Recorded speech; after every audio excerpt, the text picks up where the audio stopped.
Hey guys, it's me, Sugar, and I'm here with my husband, Jeff. Hello. And we're here for the mid-season conversation for fall. Mm-hmm. So, there are a couple we dropped. More than, I shouldn't say more, a couple that weren't in the initial conversation. And I believe there's just one other one that we put into the fold, but we'll have to talk about that. So first off, let's start with Attack on Titan. I know it's already finished. It was done already, but I hadn't finished the dub. I was overall satisfied. Quick update. Especially coming off of the second season, I feel like it was either do or die in the sense of getting this story on track and getting their asses in gear. And I feel like, okay, they're like, okay, we need to do this. We can't just keep doing flashbacks. We can't keep doing like, sneak shots of things and not doing anything with it. I'm rather appeased with how it ended and it addressing certain things, and I don't want to say any more because some of you haven't watched it. But I know some of you weren't sure if you would come back. It's to each your own, honestly. Of all the seasons, I think this is the best one. I feel like the first one started really strong, but the second half of the first season was weaker. Second season was incredibly weak. I can't say that enough. And this season kind of held its own. It did better. Was it great? No. But in comparison to the other seasons, I feel like it's picking up its slacks, and I hope it continues that this year. It seems interesting that I don't watch anybody who has been following a podcast. No, I just you only got a certain amount of time. And Attack on Titan just never really piqued my interest. Right. But it seems like the community at large didn't seem as hyped about season 3. So I don't know now if the community is like back on, or if it's just kind of too little too late, or if shifting their focus a little bit has actually made them drop fans who really liked the whole like surprise, here's just stuff happening all the time that's weird and makes no real logical sense and all that sort of stuff. I think we talked about this a bit in the last podcast, but I feel like there's the diehard fans who never left. There's people like me who, if I wasn't a YouTuber, I don't know if I would have continued, because the first season was kind of like, oh, it's okay, but maybe it'll get better. The second season was very much, no. It did not get better, it got worse. And then, of course, there was the time break, which kind of chopped things up a bit for people waiting. So we lost people there. So there's different reasons why it was losing people.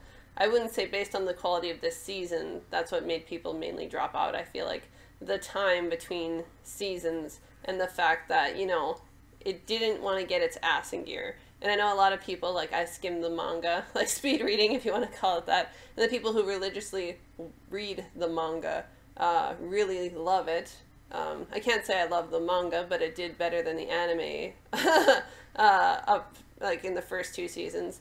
The third season here, it's finally getting its act together, and it's like, okay, let's address some of these things. And, I actually really liked Kenny as a character. But that's another. As much as I joked about that, Kenny, yeah, with Levi. But I liked. Can I say? I don't want to say anything actually because it'll spoil things. I'll just say that I liked their interactions and the things he said. It made him more interesting. I'll just say that. And if you want to know more and you want to have a conversation about it, you can hit me up on Twitter. Or here, just put a spoiler tag so others won't be spoiled. So I feel like that's all that needs to be said about Attack on Titan. Next one is Banana Fish, which I've been loving. I haven't stopped loving it. Every time I'm like, oh, what can they do now? It's just like, oh, it gets worse. Worse in the sense of like sadness, not in the sense of quality. But I've been loving it. What more can happen to this? Oh no. And it's just like, it's sad without making you feel sad, if that makes, it's like very momentary, and it like okay, let's keep going, let's keep moving. I mean, it's an exceptionally well told crime drama, and popular culture doesn't it has its fair share of great crime dramas. Mm-hmm. We've got the Godfather trilogy, The Departed was great. Like it's a genre that has a lot to kind of pick from and to learn from, and Banana Fish seems to, in an odd way, even though I think it was released in the late 80s and early 90s, has definitely like learned from what pop culture has learned to do and not do with the genre. Right. So, you know, it's dramatic. Mm-hmm. It tells a story that, while somewhat fantastical in the ideas that it's setting up, is still grounded in reality. You can see realistic sort of reactions to different things that are going on, narratively speaking. And it's been just exceptional. It's been very good.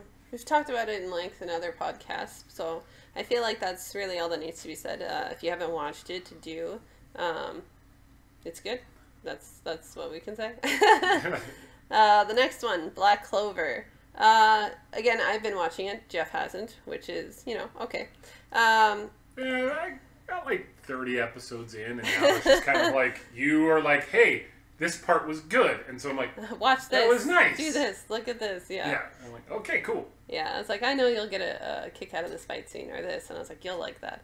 But yeah, I would say it's the, how can I say? It's kind of the consistency. I know what it's going to be. Giguk made a good video about it. It's just the fact that it kind of keeps just going up. The quality, I said hit and miss at times. Certain episodes, for some reason, have been hit and miss for animation quality. But as for like story, intrigue, and battles and things like that, they're really endearing characters. Asta's been to the point where he's not anywhere near where we started, which was painstakingly awful. Can I say that? So I'd say the same old with Black Clover. It's not disappointing. It's very entertaining, and I'm liking where it's going. Who knows? It could go anywhere. I haven't read the manga, so it seems like the strength and coincidentally like the weakness that it has is that it has such a brisk pace to it that stuff that doesn't hit well, you forget about it, because it's like, that was like 3 episodes, it's done. Yeah. But then the stuff that's really good that you wish they would spend more time on, it's that same like 3 episodes. So you're like, I'm glad that the bad stuff doesn't stick around very long. Yeah. But I want the good stuff to stick around longer. Yeah, and it's really funny because Jeff, some anime like Dragon Ball Super, I was like, okay, this and this happened like in like the last 20 episodes or whatever. He's like, oh, okay. He was just like, well, can you tell me what happened in the last 20 episodes of Black Clover? No. That doesn't work. I was like, you'll have to watch it. Too much happened. Like, I was like, no. I was like, do you remember like so and so? And he's like, yeah. I was like, then they're not doing well. It's like, why? Oh, geez, you'll have to watch. Oh, geez. Oh, geez, Rick. Oh, geez. No, it's I find it really entertaining and kind of a consistent pace, which I like. It doesn't sit, like Jeff is saying, sit somewhere for too long. It just keeps going. So I find it enjoyable. I find the characters are fun. I find the most interesting thing about it is that I was the one who was defending it way back when you, at the very start, when you were like, true. I made this is garbo. Made a video ripping it. Like, it was like, this is garbage. Human garbage. Anime garbage. I was just like, no, this is like the worst. It rips off everything and it's just shit. But it's true. It did use from a lot of other shonen and other anime, but I feel like it knows what it is, It understands that, and it's like, okay, but we're doing this. Do you want to come with us, sort of thing? And it's like, well, yeah. It's like, well, yeah. Sure. So it knows what it is, so that's the good thing. It's not trying to be like, no, we're really inventive. You might have thought you've seen this before, but no, no. There's things we've seen before, but at the same token, there's things we haven't seen before where, magical powers, I feel like certain ones that have been introduced are things that I haven't personally seen. And I feel like I've seen quite a lot in the sense of magical, Yeah. There's a couple things where I was like, no, I haven't seen that yet. Or I've seen like a version of it, but it wasn't like to this degree or whatever. I mean, somebody spawns sheep as their magical power. So it's never seen that before, yeah. I love it. I love it. All right. She is my spirit animal in the sense that I function on food. But yeah, it's a good time. So if you're into that and you're not too critical of it, so to speak, and you get past the first, like, I want to say 10 episodes at least. And it's not like they were... It seems very generic in the beginning, and that's what kind of throws people off in the sense that Asta's so freaking annoying. But it gets better. His VO in the Japanese at least has come a long way. Yeah. Granted, I mean it's been like 50 plus episodes now, I think. So yeah, well, ideally, it's been 60, I think. Ideally, you improve over that time, but his improvements seem to happen within like 20 episodes or so. Yeah, From where it started to even like by episode like 15 or 16, I was like, oh, okay, like I just don't find this annoying anymore, or they've learned to dial back the screaming talk. And that's the thing, like, I always say that you shouldn't have to wait for something to get better, but there was always something about it that intrigued me, and the fact that people were like, the manga's really good, like, believe me, and I was like, okay, I'll keep going, but, like, there's a certain point for me, too, where I will just stop, sort of thing. But it got better, and the fact that there would be something they'd introduce and something else and something else. I'm like, I really like this character. I really like that they're going in this direction. I like that they're pulling this person in. Like, it was like one of those things where it's like, okay, more and more is being added. I was like, okay, I can live with this. It's not every shonen, like action shonen definitely gets to start at a high. Right. Like, I have this bad habit of always comparing shonen anime in particular to Full Metal Alchemist Brotherhood, which starts at a 10 and stays at a 10. Like, it is... Well, I feel like it deviates from a 10 at times, but it's very rare. Yeah, like... it's such a high bar, though. That's so unrealistic. And I know you know that. Yeah, exactly. But it's hard not to when you're like, I know what the best is. Come on. You know what? I mean, I pick feel up like... your boots and let's go. Cowboy Bebop starts off amazingly. There are enough anime in your mind where you're like, why can't you just start off being awesome? Yeah. So many anime do it. Arguably, My Hero Academia, which some people say it doesn't get great until the moment the it started, it got me. But yeah, the whole idea of this kid who has absolutely no power is going to attack a monster just because he's like, it's just what I did. Yeah. I just attacked. That's the thing. I love that. I tried to defend my friend. That's all I didn't even think. It just happened. I was like, I love that with all mine, where it's just like a hero is somebody whose feet move before they think about it. And I was like, that's perfect. That's exactly what I want to see. So an anime that we'll talk about a little bit later that I was critical of at the start of the season, where I was like, this is really slow. I don't have enough time for something that isn't really grabbing my attention right away. Right. There's been lots of anime this season that grabbed my attention right away. Right. That one didn't. Right. Black Clover, I was intrigued by the premise. Yeah. But definitely the first couple of episodes, I was like, all right. I mean, okay. it has cool moments, but he's kind of annoying. And that's his name, right? Is like...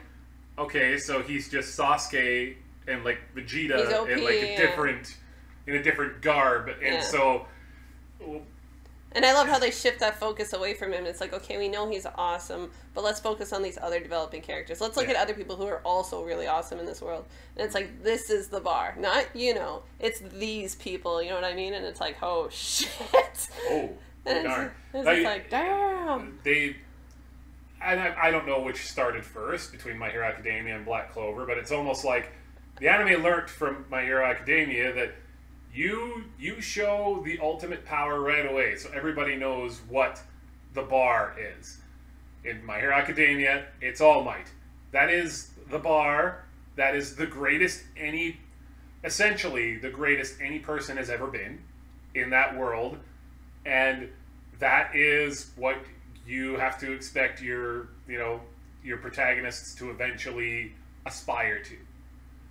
And Black Clover, at the start, kind of puts in that position, because everybody freaks out about, like, oh, he's got the 4-leaf clover, he's going to be the next king, he is magnificent. And then you find out, like, well, he is still new to a lot of this. He's not as powerful as some people might have led you to believe. He is exceptional, but he's learning.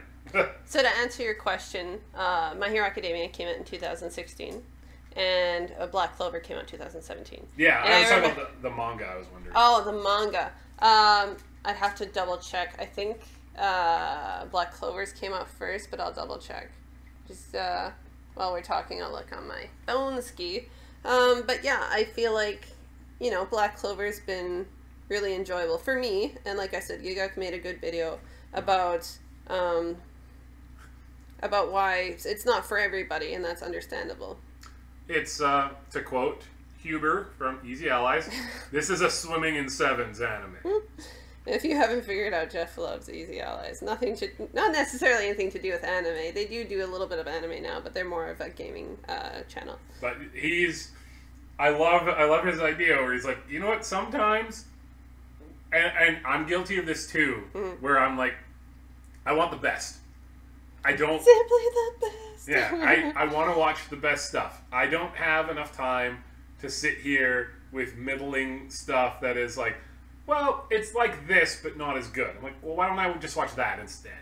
But Huber brought up the idea of something that's like, it's swimming in sevens is what he calls it, where you know, critically speaking in your head, you're like, man, I could be watching, you know, Gone with the Wind, or I could be watching The Godfather, or Rocky. So I was wrong. My Hero Academia came out 2014.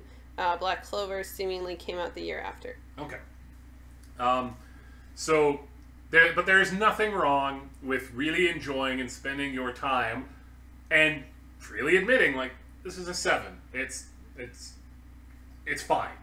And you're allowed to even love something that is, it's fine. Yeah. And that's what I tell people who watch, I shouldn't say watch, because you're listening. You do watch some of my videos. But for those, I've talked to some of you, I'm a teacher. I've spoken to some of you. And you're like, you know, I really like this, even though it's plain, or it's okay, or it's, you know, we're in the middle of the road. And I'm like, that's fine. There's anime I like that's middle of the road. There's ones I like that other people don't like heavily don't like.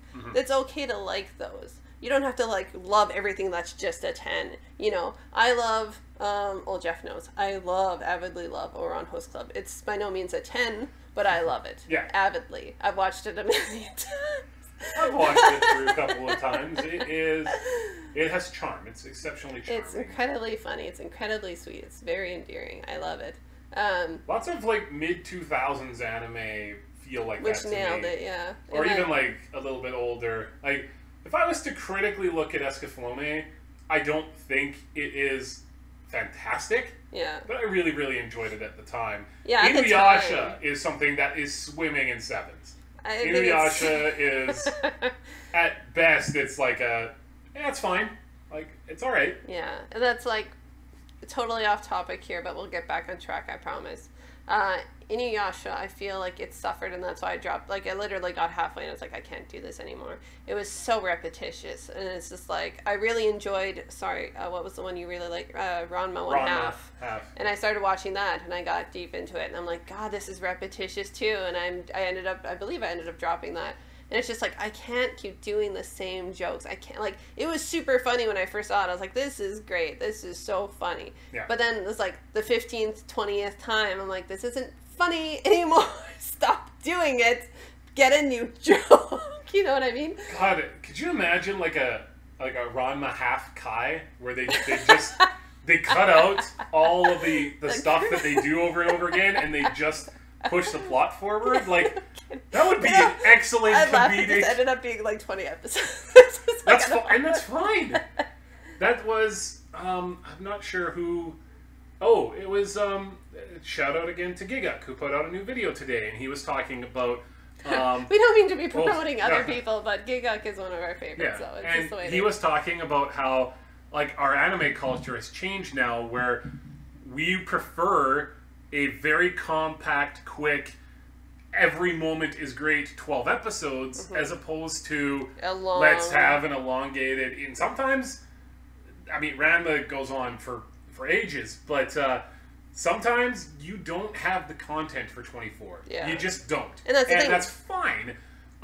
Back in the 90s, we would have prayed for it to go on forever, even if it was crap, you know? Not saying it was crap, I'm just saying there's lots of things I watched in the 90s that I was like, it wasn't good. Like, think about how much better Clear Card Hen would have been if that was 12 episodes. Don't get me started again. No, I'm just saying, if that was 12 episodes instead of 24, it would have been a much better, more concise story. If it wasn't Sakura baking the story, yeah. I was saying, if you don't have to fill out another 12 episodes of just junk and you hit just all the high notes, yeah, that's not bad. It's not like a 5. It's not atrocious anymore, yeah. But anywho, let's move on. Black Clover, it's good. Let's move on. So the next one is Double Decker, Doug and Kirill. I dropped it. I even had Jeff watch one of the episodes, and it was just so... I don't want to use like a hipster term, but it was so lame. It was just... it was very much like... It's the same old, borrowing ideas, not doing anything new, being rather boring, having like a narrator who thinks it's like funny, but it's not. It's like a dad making dad jokes, and you're like, ha ha ha. So, to each their own. I found it really boring. I found the CG was somehow worse than Tiger and Bunny, as you saw. I just found it wasn't very good. It wasn't entertaining. They were trying to be funny, but the jokes weren't landing. It doesn't, like, MAL, it doesn't have a good rating. It has a 6.8. So, like, okay. I didn't check the rating. This is just my personal opinion. Yeah, so I don't think you're saying anything that general audiences weren't also feeling, where it's like, yeah. This isn't... I know some people were waiting to hop in or not, and I'd say don't. No, especially this is an oddly stacked season. If you want to see something better and better CG, just go from the same team that did Tiger and Bunny, and then be happy with that. And that would be my opinion. I don't have much else to say other than just don't. The next one is Goblin Slayer. And personally, I told you my feelings in the last video. And I kind of stuck to... I shouldn't say kind of, I did. I stuck to my guns, and I didn't want to endorse what had happened in the first episode. Yes. Because I feel like it was for shock value and not for actual quality. Absolutely. So I said a hard no. Yes. And I thought about it, and that's just what I decided. Jeff continued, and that's okay. That's his choice. A lot of people liked it, so I'm going to let him talk about it. Yeah. So yeah, I was also disappointed by the fact that the first episode was 100% done for shock value. Mm-hmm. Doing a little bit more research, we discovered that it has now retroactively gotten a content warning at the start of the episode. Every subsequent episode now has a content warning, even though none of them at all hit the amount of, I'll just say the crassness of the first episode. So they 100% knew what they were doing. Right. I don't know if, this is conjecture, this is my feelings on it, was that doing another fantasy anime that isn't enough to get people talking about you. Goblin Slayer, and see, fans of the light novel and the manga definitely were hyped on it, but it isn't like a bestseller. I had never heard about it before the anime adaptation was starting. Nobody on the message boards that I go to really talk about it that much, so there wasn't a lot of word of mouth. Excuse me. And when you do that in your first episode, you get a lot of word of mouth. You get a lot of eyes, and even if, let's make the argument, 90% of the people who'd never heard about it watched it and hated it, and 10% were like, wow, this is edgy, this is like super crazy, I would need to watch more. That's still more of an audience that you have now than what you had before. Yeah, any news is good news. I can't say that it was not effective in terms of getting more eyes on it, but it overall, I feel, is detrimental because the anime itself holds its own regardless. It doesn't need... There's lots of anime that we've watched, and Sugar tends to watch a little bit more of these things than I do, where, like, definitely they're going for edge, and they're going for shock, and that's the whole point of it. Right. I mean, even last season, was it the one, Happy Sugar Life, where that is a huge selling point of it. They justify it in some capacity. Right. Goblin Slayer justifies it too. Like, they explain why... Well, yes, it does explain, like, why these creatures are like that. Right. But then the rest of the anime thus far has not at all been about that. It hasn't been about women being abducted by goblins and being viciously sexually assaulted by them and stuff like that. It's been more a character analysis of somebody who is singularly focused on something, right? And how that affects everybody and everything around them. Like some people are actually like they're attracted to this nature about him, and so you see kind of there are people who have asked for his help even though it didn't have to do with goblins, and he's like fine, like I'll help today because you're nice, you know, right. and stuff like that, and how it impacts other people who've known him. It has delved into his backstory a little bit as to why he is so singularly focused on killing goblins, because goblins aren't the only threat. Literally, a party comes up and is like, we need your help because like the greatest evil that has ever been known has awoken. And he's like, does it have to do with goblins? And they're like, well, I mean, this is the greatest evil ever. And he's like, that doesn't stop goblins from attacking people. Yeah, it's like, but they're not goblins, yeah. Yeah, I mean, story-wise, it does turn out that, well, yes, we do need your particular skills to help us with, you know, this particularly large group of goblins that have kind of shown up, and we need to start clearing out areas. So he's like, I get to kill goblins. Cool. Yeah. I like that it is more grounded on, oddly enough, a form of realism. So lots of fantasy anime is more based around like fantastical weapons and fantastical spells and all this sort of stuff. Goblin Slayer in particular is just like, people are like, well, you are an extremely high-ranked adventurer, why do you have this really crappy short sword? Right. And he's like, I'm normally in caves and small enclosures. If I have a larger sword... We saw what happens in the first episode. Yeah, we saw what happens in the first episode. He will... He talks... Because people are always like, well, like, how do you best deal with goblins? You just go in and kill them all. He's like, no. You smoke them out so they come out one at a time. Yeah. And you murder them. He's like, or you drown them.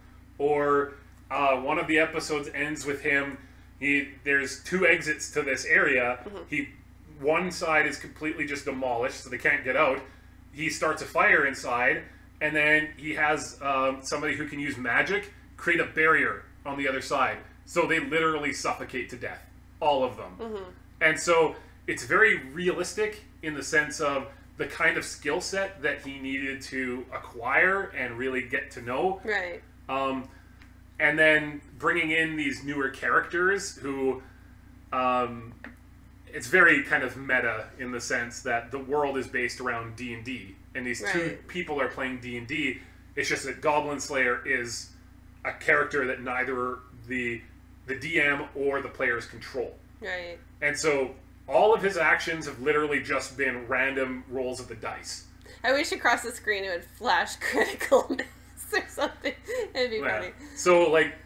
This party that comes up to him are obviously being controlled by the players of this campaign. Right. And so they are much more interesting. They're like, one of them is a lizard character who ends up loving cheese. Yeah, they're like that dynamic weird behavior. It's like, this person's... What you would normally get from a fantasy anime. This is an elf, but they're terrible at blank, you know, yeah. Yeah, and so it's really enjoyable to kind of see this amalgamation of this gritty, realistic... Like, the stuff that would be happening in this world that you normally don't pay attention to because you're the heroes and you're taking on the big bad guy. Whereas we are following this guy who's like, I don't care about taking on the big bad guy. I care about these little turds who are kidnapping people and murdering them and basically just being terrible. It's like, right. I want to just... That's all I want. That's all I care about. So I have a few questions for you. Yeah. Based on what I saw in the first episode, and some of you who are listening might be interested in watching it. So does the soundtrack maintain? The first episode, I liked the Doom-esque soundtrack once he got into things. Yes, definitely. When action starts to happen, the soundtrack is really good. Good. The performances have all been really good so far.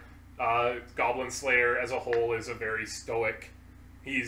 And they comment on it all the time where they're like, he's not very lively, is he? And it's like, no, like he is developed to kill goblins. Yeah. That's all he cares about. And that doesn't require a lot of teamwork. It doesn't require... He normally doesn't like to do stuff with other players, other people. Right. So he's like, then I have to worry about them. Right. He's like, I would rather much worry just about killing goblins. So, does the animation maintain? Yes. Yeah. The girl that we see in the first episode, is she still around? Yes. And the last question I have is, on a basic scale, so far what you've seen, obviously you can't see the future, what would you give it out of 10? I know you're in love with the opening, but don't consider the opening. I can understand why some people would find it almost, in some sense, a little boring. Mm-hmm. The premise of it is kind of boring, especially when, in like the third episode, you have a party of adventurers who are all about destroying the greatest evil this world has ever seen, and we're following this character who's like, no, I just want to kill another 35 goblins today. We're gonna go take out Cthulhu. Nah, goblins. Exactly. And so I get when somebody, again, just calling him out, Giguk was like, it seems a little bland to me right now. It's kind of the point of it, where that is kind of bland. Cool stuff happens in regards to him working with other people, and so seeing that dynamic is great. The meta-ness of it all, I really appreciate. So when you say it's bland, you mean it's boring, or?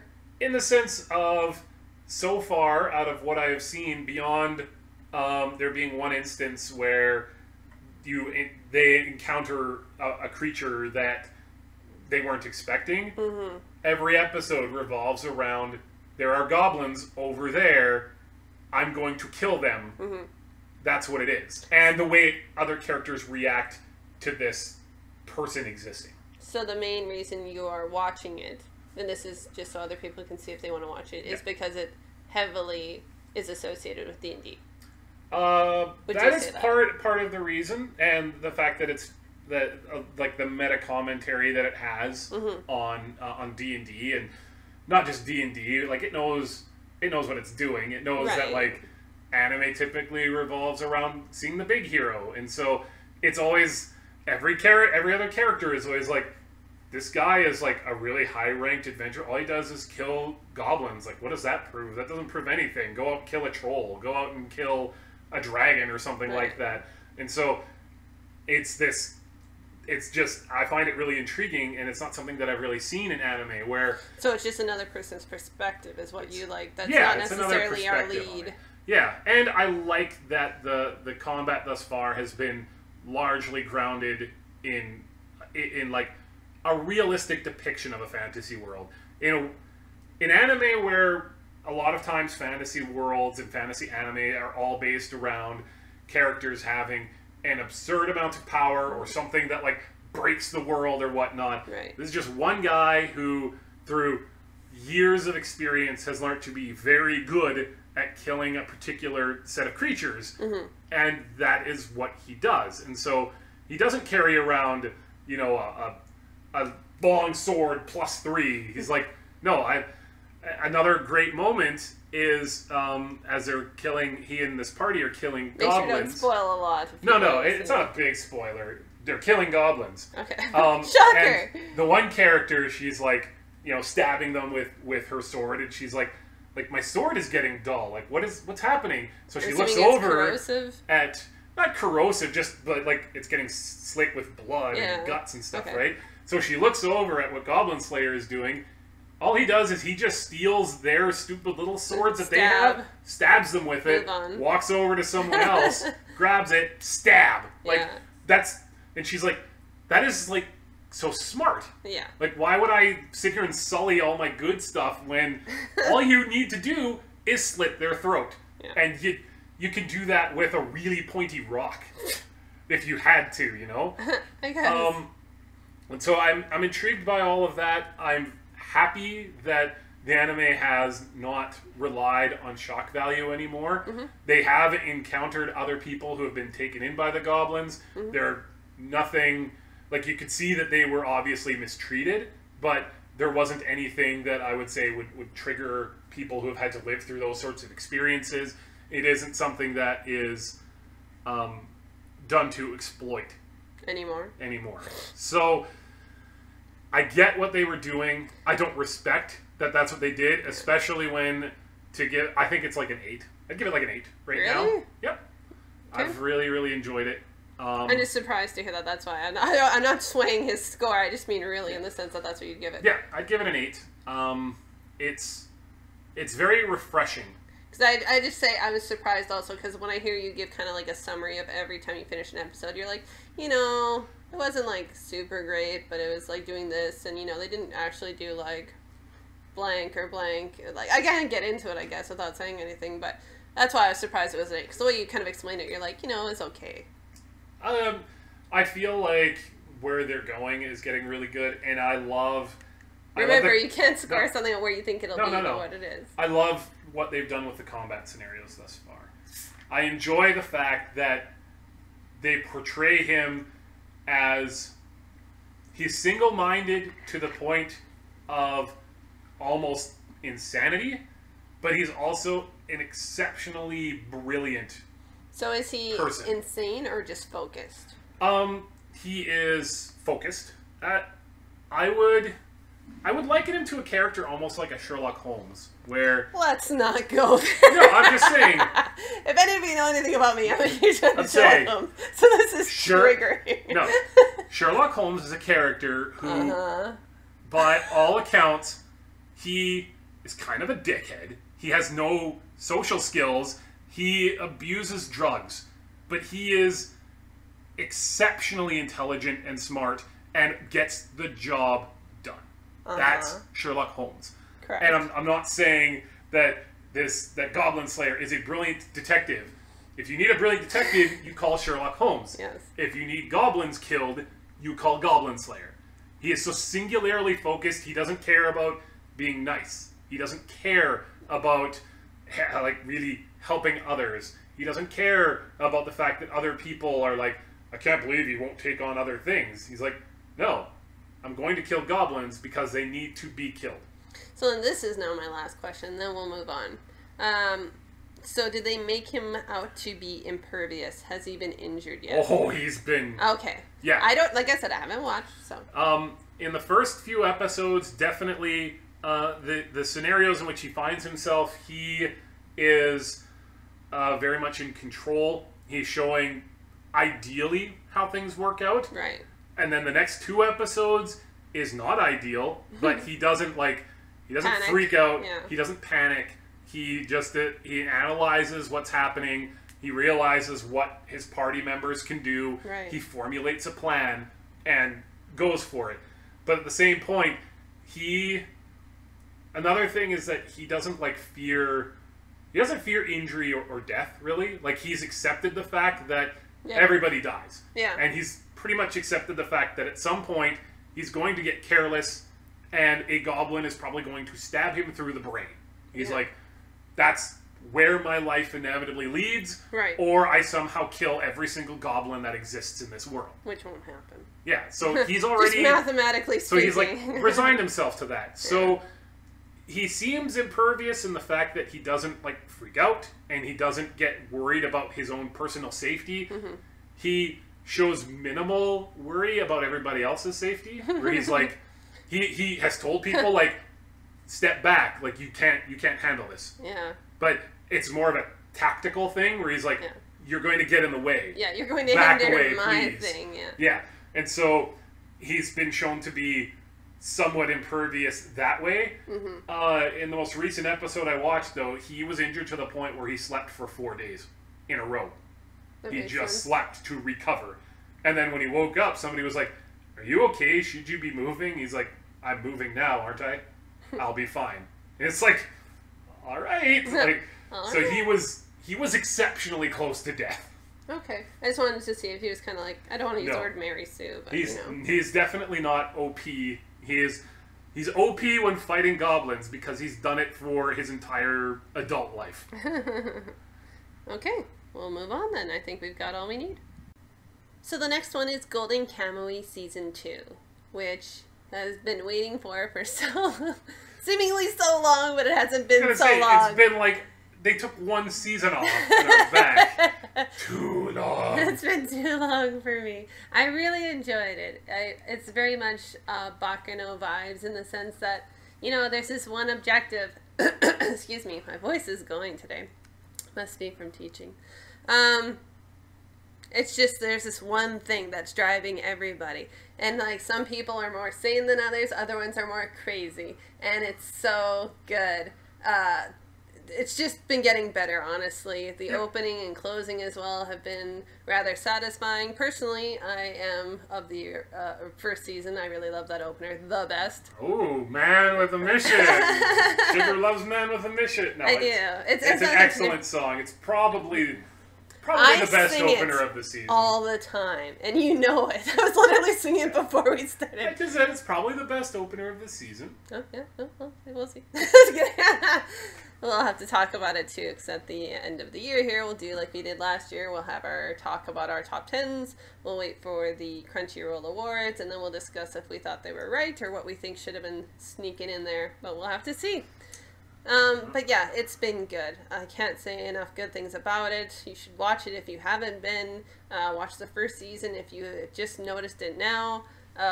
It's just been getting better and better, and I love it. If you like anything Quentin Tarantino has done, and I've said this before, but I'll say it every podcast. If you like Quentin Tarantino-esque storytelling, odd character kind of relationships like that, just looking at people's subtle nuances to their absolute insanity. I love and whatnot. Like, people it who are will just be off for you. their rocker. People who are so sane, and seeing all these people work together and come into like, well, I'll say a moment. Let's say the Last Supper, so to speak. I love that, analogy, and I love the fact that it's just so much chaos, and it's so entertaining, and watch it. That's what I'll say. Watch it. It's likely going to be in our top 10. Maybe it won't. We'll have to see. There have been some good ones this season alone. That's true. I already have a list tentatively waiting for me. As you saw the other day, he and I got into a heated debate because our top 10s are very different. We'll talk about it later. We each have like one anime that we're like, we really champion, and the other was like, that's not even in my top 10. Yeah, it's otherwise, like, we're pretty similar, just some different placements. We'll have to see. We'll talk about that in another podcast. But yes, Golden Kamuy, watch it. First season. First season. I shouldn't say season. I don't know if that means anything. No. First season, second season, watch it. You'll love it. If you love crazy Tarantino, Baccano sort of thing, good times waiting for you. Let's go to the next one. Hinomaru Sumo. It's been really good. That was my pick. That was your pick. I am obsessed with the ending. You hear me play it all the time when I'm cooking. Yeah. Oh yeah, the ending is great. Like, it's an exceptionally well done sports anime. Yeah, it's been really good. It's done in a way that I would say is a little bit more stereotypical than something like both you and I really, really liked Yuri on Ice. Yes. Yes. But this one, it also has that element that we really like, which is that it is realistic and it has a deep appreciation for what the actual sport is. Yeah. It's about sumo wrestling. Right. And shocker, I know. Hinomaru Sumo. And excuse me. It's very... The main character is fantastic, and you root for him every second. He's got this charm about him where you just want nothing more than to see him succeed, especially given that situation he finds himself in. He literally has no other choice but to win, because if he doesn't, like, his dreams can never come true. So it isn't like, oh, you have next year to win the big tournament or something. He has this one shot. Yeah. And that's it. And then even if that was to succeed, let's say, by the end of the first season, Lord, you have so much more you can look at. But it talks about all these different like sumo techniques that I had no idea existed. Yeah. That I did some research, and it's like, no, like that's all legit. It's all real. Yeah. Like, there are people who in sumo, instead of, just doing the Yokozuna style, which is what most people would relate to, which is the open-handed slapping, and you encounter each other and you try to push the other person out. There are people who stay super low, who try to throw you down. There are people who instead of like working on having a strong base, they have strong like wrestling and almost judo backgrounds, and so they try and get you in a position where they can throw you over their hips as opposed to just like pushing you and stuff like that. And so seeing how all of those styles intermingle is great. And nobody has been like villainous. There hasn't been a character that we've come across where I've been like, you suck, and I hate you, and I want you to lose. It's there more have been like a couple where it's like, you deserve to go down, but it's just like, it's not like a... Right at the start, well, there was a couple, there was some jerk kids. No, I don't mean that way. I mean in like people we've met at other gyms, let's put it that way, where it's like, you're a dick, you deserve to go down. But I mean, it's not necessarily, I don't feel like they're being dicks. It's more like, I'm going to look down on you for the same reason everybody who's in this sport is going to look down on you. And then they get their shit handed to them, and then they're like, ooh, I was wrong. But still, there's ones that are just dicks to be dicks. Like, the main characters are great. All the supplementary, like the opponents that you see so far, I've enjoyed them. I found they're fairly realistic to kind of what people would be like, because they aren't just like, I have stunning hatred for everybody else and you. It's like, no, they also want to win, and they want to showcase their abilities, and they want to be the best. And it isn't about, you know, I have a personal grudge and I'm going to like take you out with a tire iron if I have to. It's like, no, my sumo is best, and I'm going to beat you with my sumo. I'll take you out with a tire iron. Yeah. I find that it's like Yuri on Ice, like you were saying, in the sense that it has, even though it's like being serious and being like, okay, there are certain requirements we have to meet, we have to do these things, you know, I want to be this person. But it also has heart, and like it has like, you know, jokes, and it has these really sweet, endearing moments and things that are, you know, funny. I'll say like that part in the episode about the misunderstanding. Oh. You know, that was funny to me. And, you know, it paid off and things like that. So I find it does, obviously there's not like, you know, everyone jokes about like yaoi and stuff or things like that.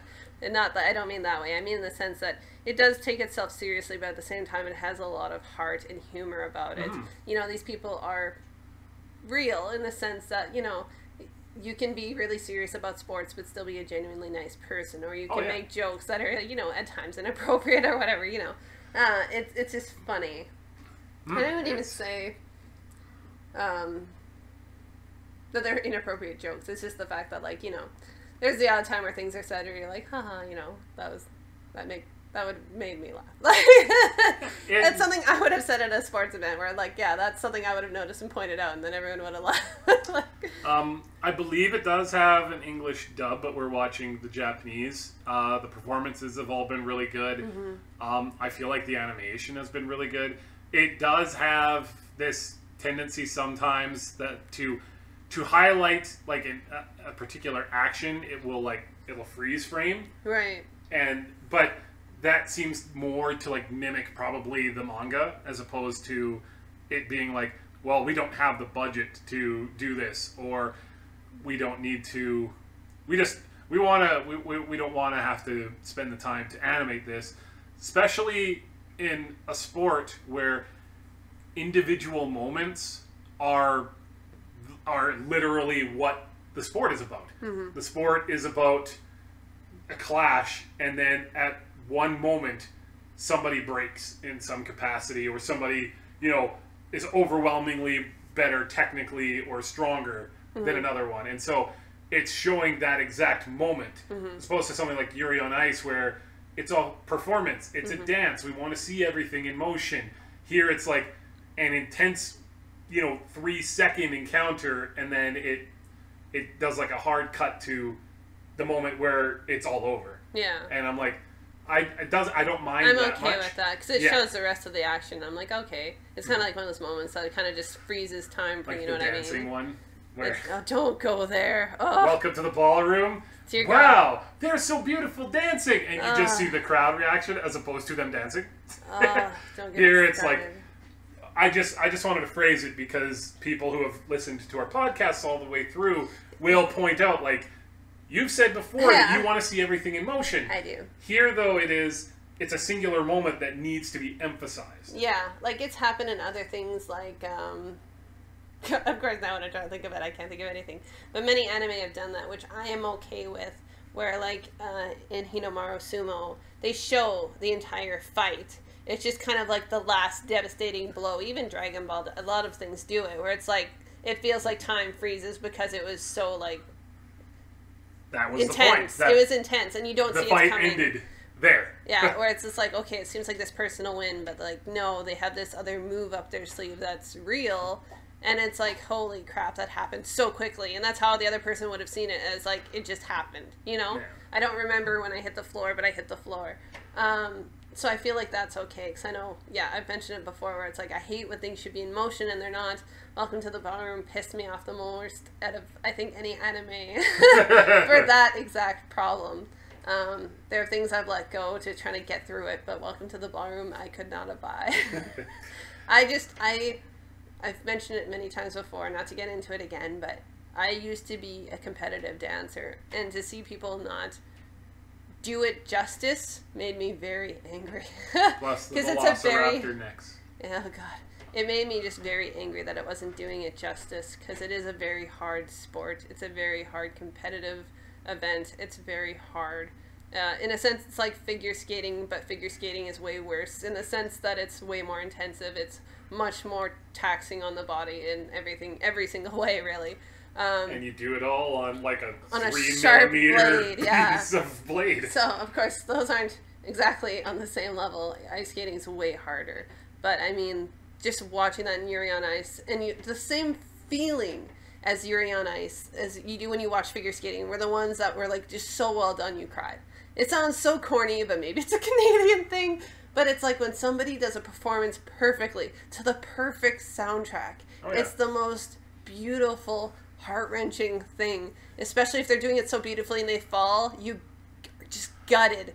Absolutely gutted. I will say at the most recent Winter Olympics, everybody was eating shit, and so like it became almost hard to watch because they had to up the ante so much in case somebody else came along and they hit their 2 quads in a row. Yeah, it's like, if they land it, I have to do this. So everybody was biting the dust, and it was just like, this is so hard to watch. It's so deflating. And to kind of give you some backstory, again, we're getting off topic. That's our thing tonight. Well, many nights. I used to be literally in love. Obviously, I was much younger. Literally in love with Elvis Stoico. And so watching him do big competitions, when he fell, I cried. Like, when I was a little kid, I would cry, I would sob. I was like, I know he can do better. This isn't his night. Like, I'd be so upset. And, you know, I felt that when I was watching Yuri on Ice, where it's like, I remember those moments. I remember feeling that way. And it's like, I feel the same way watching this, where it's like, you hold your breath and you're like, they can do it. They just have to pull off this toe loop. They just have to, you know. And it's those moments where you're sitting there in bated breath, where like, Welcome to the Ballroom, I was like, I swear to God, if they turn the fucking shot around, I'm gonna kill somebody. It's like, it was so bad. It's like, moving is, like, I was explaining this to a friend of mine actually last night, because I'm a big fan. I'm not a huge fan, because I'm not like a super fan or anything, but I'm a big fan of BTS. And I was explaining to him how their choreography works so well, and the movements that they do, how they're so fluid. And, you know, it's something to really appreciate somebody who can dance really well. Mm-hmm. Again, getting off topic, we were talking about Hinomaru Sumo. I would say if you like sports anime, this is definitely the one you should watch. If you aren't a fan of sports anime, I feel like this could be the one to get you interested in it. Yeah. Because it's very approachable. It's very, it's in a way sincere. It's shonen. Like, the manga's in Shonen Jump. So it's obviously designed with that in mind. And it's very much like our main character brings out the best in other people and wants them to keep trying harder, you know. The other thing that I really appreciate about it, because it's something that they address in the very first episode, and it's something that I wonder about it with Japanese culture, because of course I know Japanese culture through anime, so I'm not really, but it's like, there's a few characters who just legit say, they're like, I'm going to learn sumo to help me with an MMA career. Right. So it modernizes it, because sometimes, and again, the anime addresses this, where in the very first episode, people are like, people still do sumo. People still care about that. Like, yeah, if you what's see going things on? like, especially in the UFC, people who are diversified fighters are the ones that have a really good chance because they expect some of these things, you know, which I feel like really grounds it in being like, yes, it is still something that a lot of people are interested in. It's still something that's taken very seriously. So I feel like it's really good. It's something unexpected that I never knew I would like. So, and it was my choice. And it was your choice. Let's move on. So our next one is Irozuku Sekai no Ashita Kara. And some of them, as you can see, some of them I put to their English names, some I put to their Japanese names. It's just because I liked it better than their English names usually, or else, you know, some of them don't have an English name yet. But anyways, this anime's been pretty good. I say pretty good in the sense that, you know, it's a very basic story, a very basic kind of plot line. It is beautiful. Yes. It is very beautiful. The backgrounds and everything is very beautiful. I know some people say it's better than Violet Evergarden. I wouldn't agree, but in its own way, it's very beautiful. I find that its use of color and the concept of it as its story is really interesting and very sweet. Our characters are very endearing. We've talked about in the last podcast what it was about, so if you want, you can hop over there just so we don't repeat ourselves and waste your time. But it's been good. You know, I wouldn't say it's great by any means, but I feel like it's been rather entertaining, rather sweet, and rather enjoyable. Yeah, it's definitely... I feel like it's one that you watch more for, like, the beauty in the world that they're creating and the idea behind it. And the only fault I really give it, and that's what the point of the anime is that our main character is kind of a wet blanket. And that's, like, the point of it, is that this is her opportunity to... I wouldn't call her a wet blanket, because that insinuates that she's a buzzkill. I would say that she's more a bread. She's just very plain. She's very, you know, quiet. But anything that others ask her to do, she'll usually go along with it at some point. So I wouldn't call her a buzzkill. She's not like a dick. But she's just... not like a dick. It's... Nothing seems to, like... she doesn't seem to have any sort of lust for life at all. Yeah, it's just... I think she just exists, and it's kind of like... Yeah, the way Jeff's explaining it, it's kind of like our main character can't see color. There are certain things that have been shown that do help her see color. But her personality, it's just like she's very sweet, but that's about all. You know what I mean? There's not much there for her. She doesn't even really come across to me as being, like, sweet. She comes across to me as, like, being somebody who has the capacity, but doesn't have the drive to be much of anything. She's just very basic. In the sense that she doesn't have much of a personality. She doesn't have very many goals or drives, so to speak, other than the fact that this is kind of the story, is about color. I would just say it's working more on the fact that it's beautiful than the story. You know what I mean? Mm-hmm. It's very much one of those times where the looks matter more than the story. And they do a very good job of making the supporting cast, like the supporting very cast loving and is sweet. It's very strong. So it doesn't, like, flounder because of this character. And, you know, she's coming out of her shell a little bit as episode by episode goes on. Mm-hmm. And obviously that's the entire point of it. Right. It's just, if you need a strong, really charismatic protagonist, mm-hmm. I could see this being a really hard hurdle to get across. Mm-hmm. Where it's like, she's just real blah a lot of times. The other characters are funny and stuff, which kind of brings you back to the show because you're like, oh, that was funny. These people are funny, you know. Mm-hmm. They're kids. But her as a character, if it was based solely on her, she's very, very basic. That's the best way. She feels like she's 90 years old already.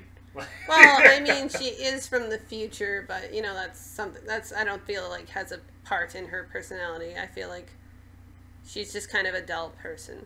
Ironically, because of the colors, but... that's what they're going for. Yeah. I get it. I get it. Prefacing this by saying, it's beautiful. The other characters are charming in their interactions with her. Right. She just is... boring. You really want her to, like, take some joy in something. Yeah. And so when she does get joy in seeing color, like, you're like, yay! And then when that stops for a little bit, then you're just like, oh... Yeah, okay, like life is terrible again for her. Exactly. So I feel like that's all we can say, really. There's not much more we want to say to spoil it. And there's really, that's the show. It's about seeing color and having some magic abilities and stuff. It's and, a coming of age story. I could see that, I guess. It has more to do with magic, but I could see that just with the age. But anyways, let's move on. So the next one is Jingai-san no Yome, which is the one I had a mental breakdown last time laughing, is the monster that marries male students. And it's a couple minutes long each episode. Yeah, I died. I couldn't stop laughing. I was like, if you watch the full opener, I had to laugh because I joked to Jeff. I was like, maybe they heard the podcast and they changed it. Because the rest of the openers were shortened, and it totally cuts out the part where it's like sexual body roll.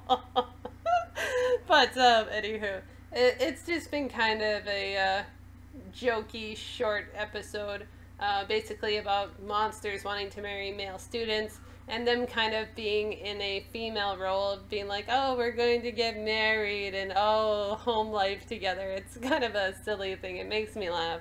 It's just silly. The animation is meh. Nothing really great in that regards. It's better than most shorts, I'll say that. But yeah, it's just silly. So I don't know what else I could say about it, honestly. So let's move on.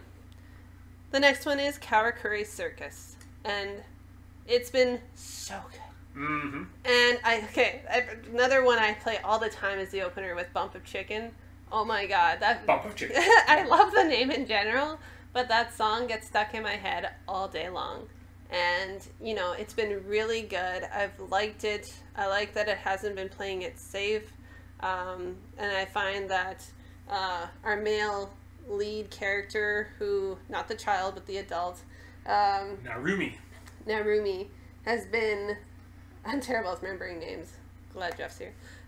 He easily crept into my top 10 characters. He is very much a Kamina, in the sense of being like the spirit of the show, being the one that has, you know, high hopes and having this kind of resolve about him, and being the uplifting factor that a lot of these characters need. And it's just been really good. Yeah. If you haven't heard before, or you don't know much about it, Karakuri Circus is an anime that is primarily about a young child who ends up inheriting his father's company, but then is besieged upon by assassins who use puppets. So the combat is primarily has to do with marionettes and puppetry, and they're basically designed for combat. And whatnot. But they get into a lot more kind of intrigue as to like why he ended up getting the company and what this means for all of these people who are involved with the company in some capacity. And the combat has always been really good. Our main protagonists are excellent. And the girl Shirogane, like, she looks at moments like she just walked right off the manga page. Like, the way they designed her is so appeasing. It's so odd to say that, but it is. Oh yeah, like aesthetically, first of all, she is a gorgeous human being. Right. And that's why I love the anime starts off like at a 10 for action, where just stuff is happening and stuff keeps happening, and people are like, there's attempted murder, and then there's like attempted kidnapping, and then there is more attempted murder, and human beings that are trying to fight these things because they don't know that they're puppets, and then there's puppets fighting puppets, and then one of the most recent episodes, it was like a nice big deep breath, and two characters get to go back to school after all this happened, and it's like with Shirogane, and you know it's going to be another like high-paced moment right after this. It's like, okay, this is our moment of levity, and then we're gonna get back into more of a shitstorm sort of thing. And so, like, Shirogane is a 16-year-old, so she's going to high school, and, like, immediately when she enters the school, is that her age? Classroom, I think so. she's, at the very least, we know she's in high school. We know she's in high school. So she enters the classroom, and immediately people are just like, she is one of the most gorgeous, charming people. She is a wonderful character because she works so well off of the other two. Mm-hmm. Like, the way we're explaining her, it makes her seem like she is perfect. And even in the most recent episode that we watched, our main protagonist, he's like 10 years old, and when he's telling, you know, his friends about her, they're like, well, she sounds perfect, and he's like, no, she's far from perfect. Yeah. She has a lot of things that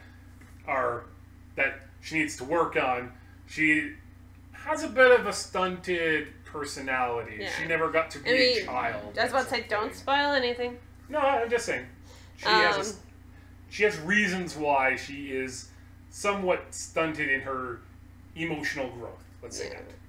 And Narumi just kind of comes into the fold in a very unexpected way, let's put it that way. He's a fucking badass is what it is. And he's a total badass, and he suffers from a condition. I don't want to say what. I want you to watch it and find out what it is. It's very unique, let's put it that way. It's something that's you haven't seen before in an anime, I don't think. Nope. But you'll see. And Narumi it grew on me really quickly. Yes. He was very sweet and endearing and wants what's best for others and wants them to be happy and wants things to be going well. And he himself, even though he doesn't say these things, wants things himself. And he wants to aim for those things. And he's a man of action. Like, if he sees things that he thinks, like, this is not right, like, this is wrong, right. He's like, I'm going to step in, I'm going to make things right. Yeah. And even in the face of, like I said, he is a man. Yeah. We have these marionettes that are crashing through walls, that are, like, as strong as tanks in some capacity, and he's just like, yeah, whatever, like, he's I'm like, involved. If this is what needs to be done, I'll do it. Like, he's just such a man of action, and he's so endearing and sweet. And there's moments with him that bring you almost close to tears. It's like, it's so good. So I know some of you, it wasn't on your radar. I really think you should watch it. Give it a chance.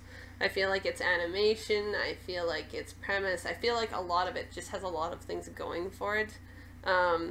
It just is unexpectedly good, especially when you're like, it's about puppets. To be fair, Naruto showed us that battle puppets can actually be really badass. Well, of course, especially in the movie. He just, like, kills her.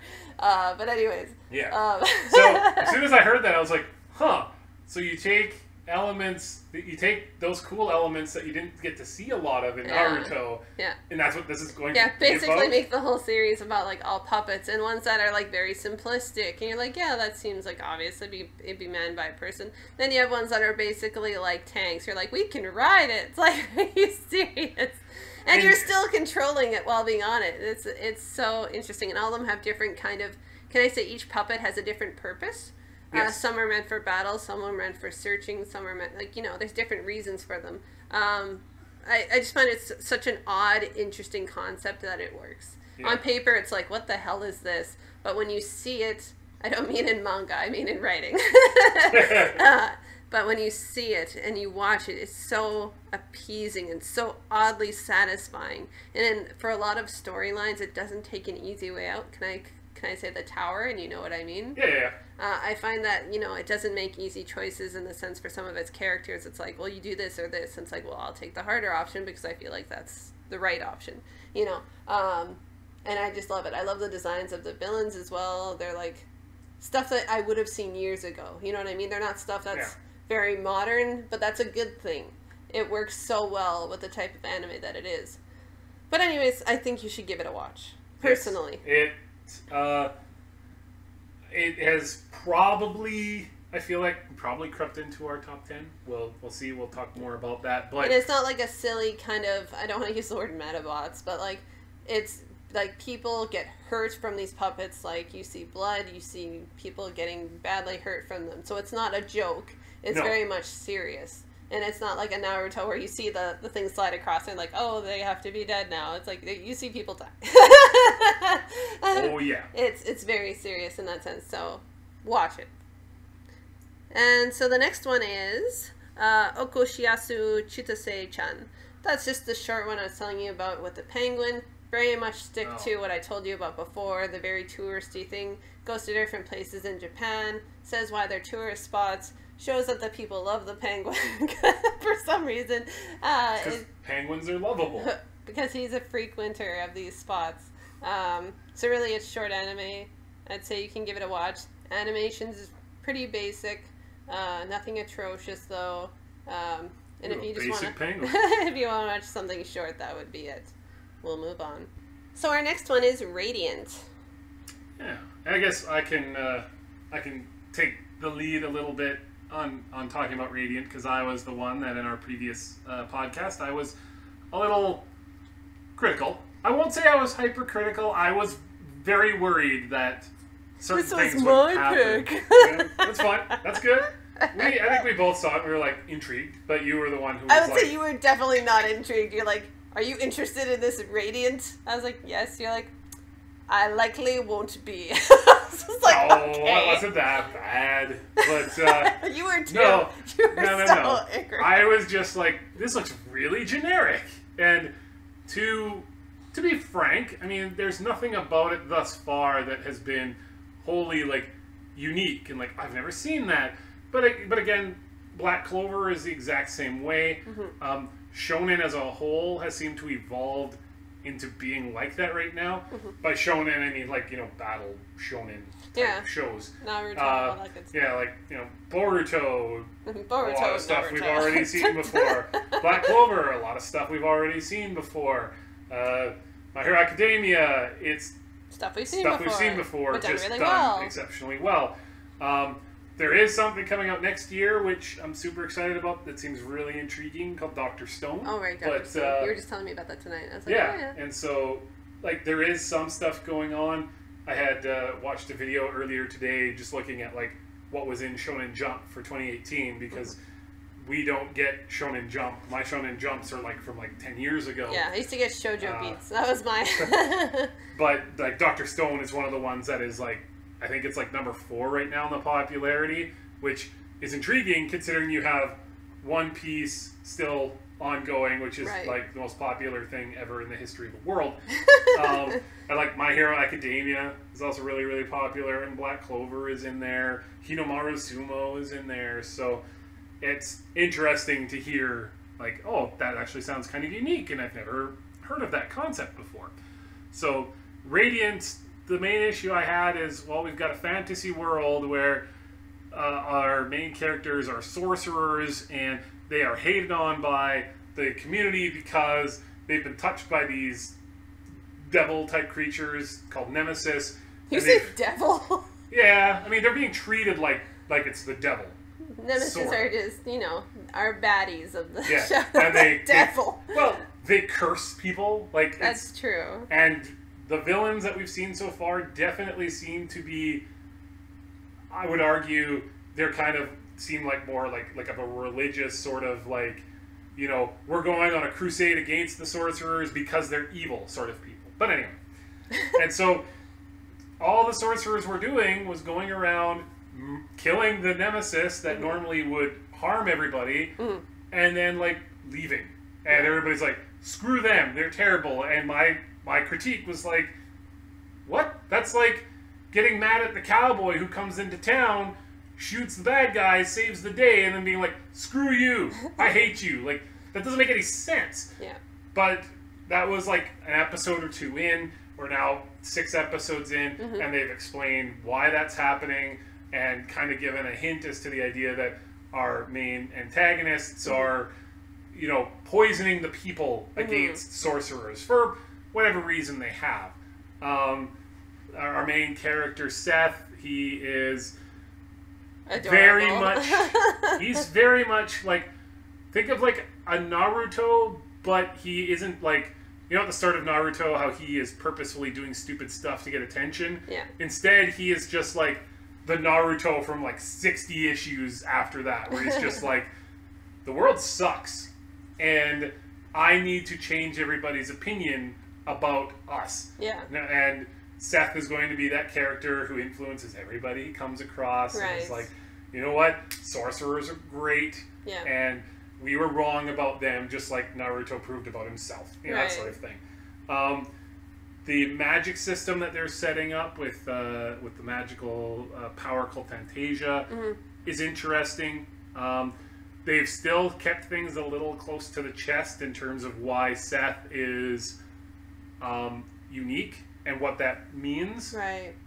Which that can be a little annoying, but again, it's 6 episodes in, so right. I feel like I was worried about them not giving context to people hating them, and they fixed that. Right. So now if I'm concerned about, well, we don't have enough information about Seth yet, it's either going to be this huge carrot that they lead you through the entire season, or a wizened veteran that he recently met up with is going to explain to him why this is special, why this is unique. Yeah, I feel like the reason they're kind of keeping it close to the chest about why Seth is unique, because it's very clear that he is I feel like they're going to build up these other characters to make it more important of why he's important and what it means to other people in this realm. And I feel like some of our characters have been shown like are baddies, but we don't know how bad they are. You know what I mean? They wear cloaks, which obviously means they're bad, but how bad are they? You know, they have wicked hair.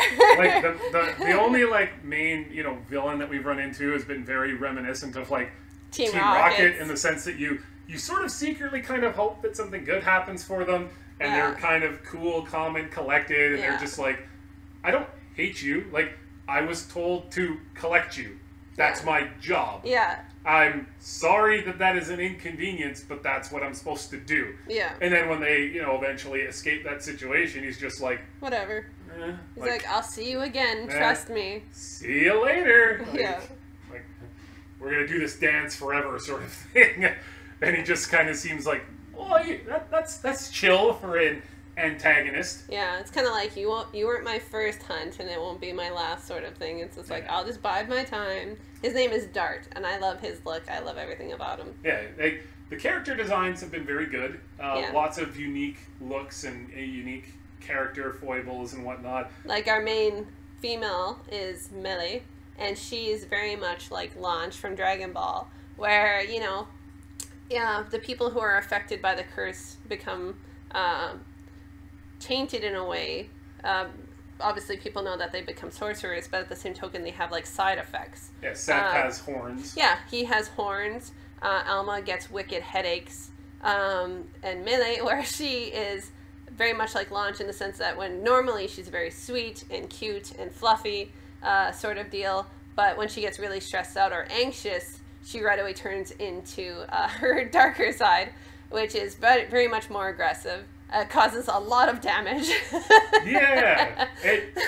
I wouldn't be surprised if that character was made essentially to reflect Launch. Because this Radiant wears its inspirations on its sleeve. Very much. And so that is definitely a character trait where they're like, yeah, she's like Launch from Dragon Ball. Yeah. And you're like, oh, okay. Yeah. You just kind of smile. You're like, that's fine. Melee on her own, Amelie, or however you pronounce her name. Yeah. The most recent episode we watched definitely showed an odd quirk about herself. It's so funny, though. It's so funny. All right. And then I actually really like the like doctor researcher character that they're also working with, because he's, she's a bit of a space cadet. Seth doesn't know any better. Yeah, he's very naive. And so this guy, he's just like, he's pulling his hair out all the time because he's like, are you really this stupid? Yeah, he's like, stop doing this. Stop this. You're making me go into debt. Like, she blows up a building and it's like, don't worry, we'll just add that to your tab. And he's like, I'm going to be broke forever. And yeah, so I mean, we've entered now into one of the things that I was also worried about. I was like, well, if this, shadowy organization controls the world, everybody's screwed. Like, it doesn't matter if you're a good guy, really, or a bad guy with your powers, because we've also seen that there are people who are like, well, if they're going to hunt us anyways, we might as well just use our powers for evil. Like, it doesn't matter if we're good guys or not. We're all just seen as bad guys. So what's the point? Yeah, they'll round us all up and then take us. Yeah, but we've now entered into essentially a city that is designed for sorcerers. Yeah. And it's a safe haven. It's a safe haven. It's like, you gotta know, if there's gonna be a safe haven that just is fine with this girl who randomly destroys stuff all over, there will be consequences. It's gonna be kind of weird. And so yeah, it's run in an odd way, but again, it gives you context right away as to like, well, why is this happening? And then they're like, it's happening to stop that. Yeah. And they're like, oh, okay, like if that makes sense now. Yeah, that makes total sense. Because that was right away. It's just like, what do you think of this character? It's like, well, I think he's horrible, and what he's doing is horrible. But it's like, why do you think he's doing that? And it's just like, oh, like it gives so much clarity to some of these things that are going on. It's like some people are bad from an outside perspective, but for a reason. Like there's things they have to do in order for things to be the way they are. I'll say that. It's really enjoyable. I am loving it. The opener and closer is so freaking catchy. Jeff laughs because the beginning where they repeat themselves. It's like, just sounds like beeping. I was like, no, it doesn't. It's not that bad. But I really enjoy it. It's very much reminiscent of Fairy Tail and kind of how their closers used to be. Very, I wouldn't say happy-go-lucky, but very like calm, very sweet. And like it's not trying to be like Naruto at times you could see was trying to be like more maudlin, more like, you know, serious, and like stuff was kind of upsetting at times. And I mean, Naruto in the first 20 episodes makes you cry, like some of the ugliest cries you're going to have in shonen. This hasn't happened yet, and I don't imagine it happening because it doesn't seem like the kind of show where they're going to be like, oh, okay, well, you're going to become really attached to this character, and then, well, they're going to have to be murdered, or something like that. Like, it definitely kind of knows that it's trying to be the happy-go-lucky alternative to being super serious. I feel like it will be serious, and I feel at times there will be moments of sadness, because I feel like it's shown itself in the way that the way it unravels itself is very much reminiscent of Fairy Tail, where I feel like a lot of, like, our main character, I shouldn't say now it's not, but initially Alma, who was the guardian of Seth, we didn't understand why she was the way she was. And then we got a flashback of how she came to come in contact with Seth. And you're like, I understand now why Seth was brought up this way. I understand her perspective and how things rolled out. It was very sweet and endearing, and at moments almost sad. And I feel like it's biding its time, because like Fairy Tail, I feel like did that at times where things kind of built up, especially like about Gray's teacher. I feel like it built up to a great moment, and I feel like that'll do the same thing here, that it knows when to bide its time, and it will slowly, gradually make you realize that you were really invested when you didn't know that was happening. But I feel like, and I knew that there was hope for Jeff liking Radiant, because I would just, put it on and be like, whatever happens, happens. I'm just watching. And he'd kind of like peek around the corner and be like, it's okay, I'm liking this. And I was She's talking about, she'd play Fairy Tail. Yeah. And, oh, didn't I say that? Sorry. No, you said you knew that I would add hope for Radiant because you were like, I would play it. Oh, I meant Fairy Tail. I was actively paying attention to Radiant. Yeah, Radiant. I meant, sorry, no, Fairy Tale, I'd be like, huh. Because I'd been watching it, and I was just like, I'm just going to put it on. And I was like, I can turn it off. You're like, no, let it play. Okay. I'll play, like, Valkyria Chronicles 4 while, like, what's going on there? Yeah. Okay. I'll, like, take my turn on, like... Play the next episode. I'm like, oh, you can play the next episode. Like, that's fine. There's nothing about it. Like, it has now given me hope that it will give context to things, and that it will approach itself properly, and it's what to expect, I think, when you're going to watch it, and you're always going to have a good time. I don't suspect that it's going to dip in quality. Like, we'll see once we are out of this current little arc, and we'll see what kind of happens and what Seth ends up doing and all that, but as it stands now, I am excited to watch it every week.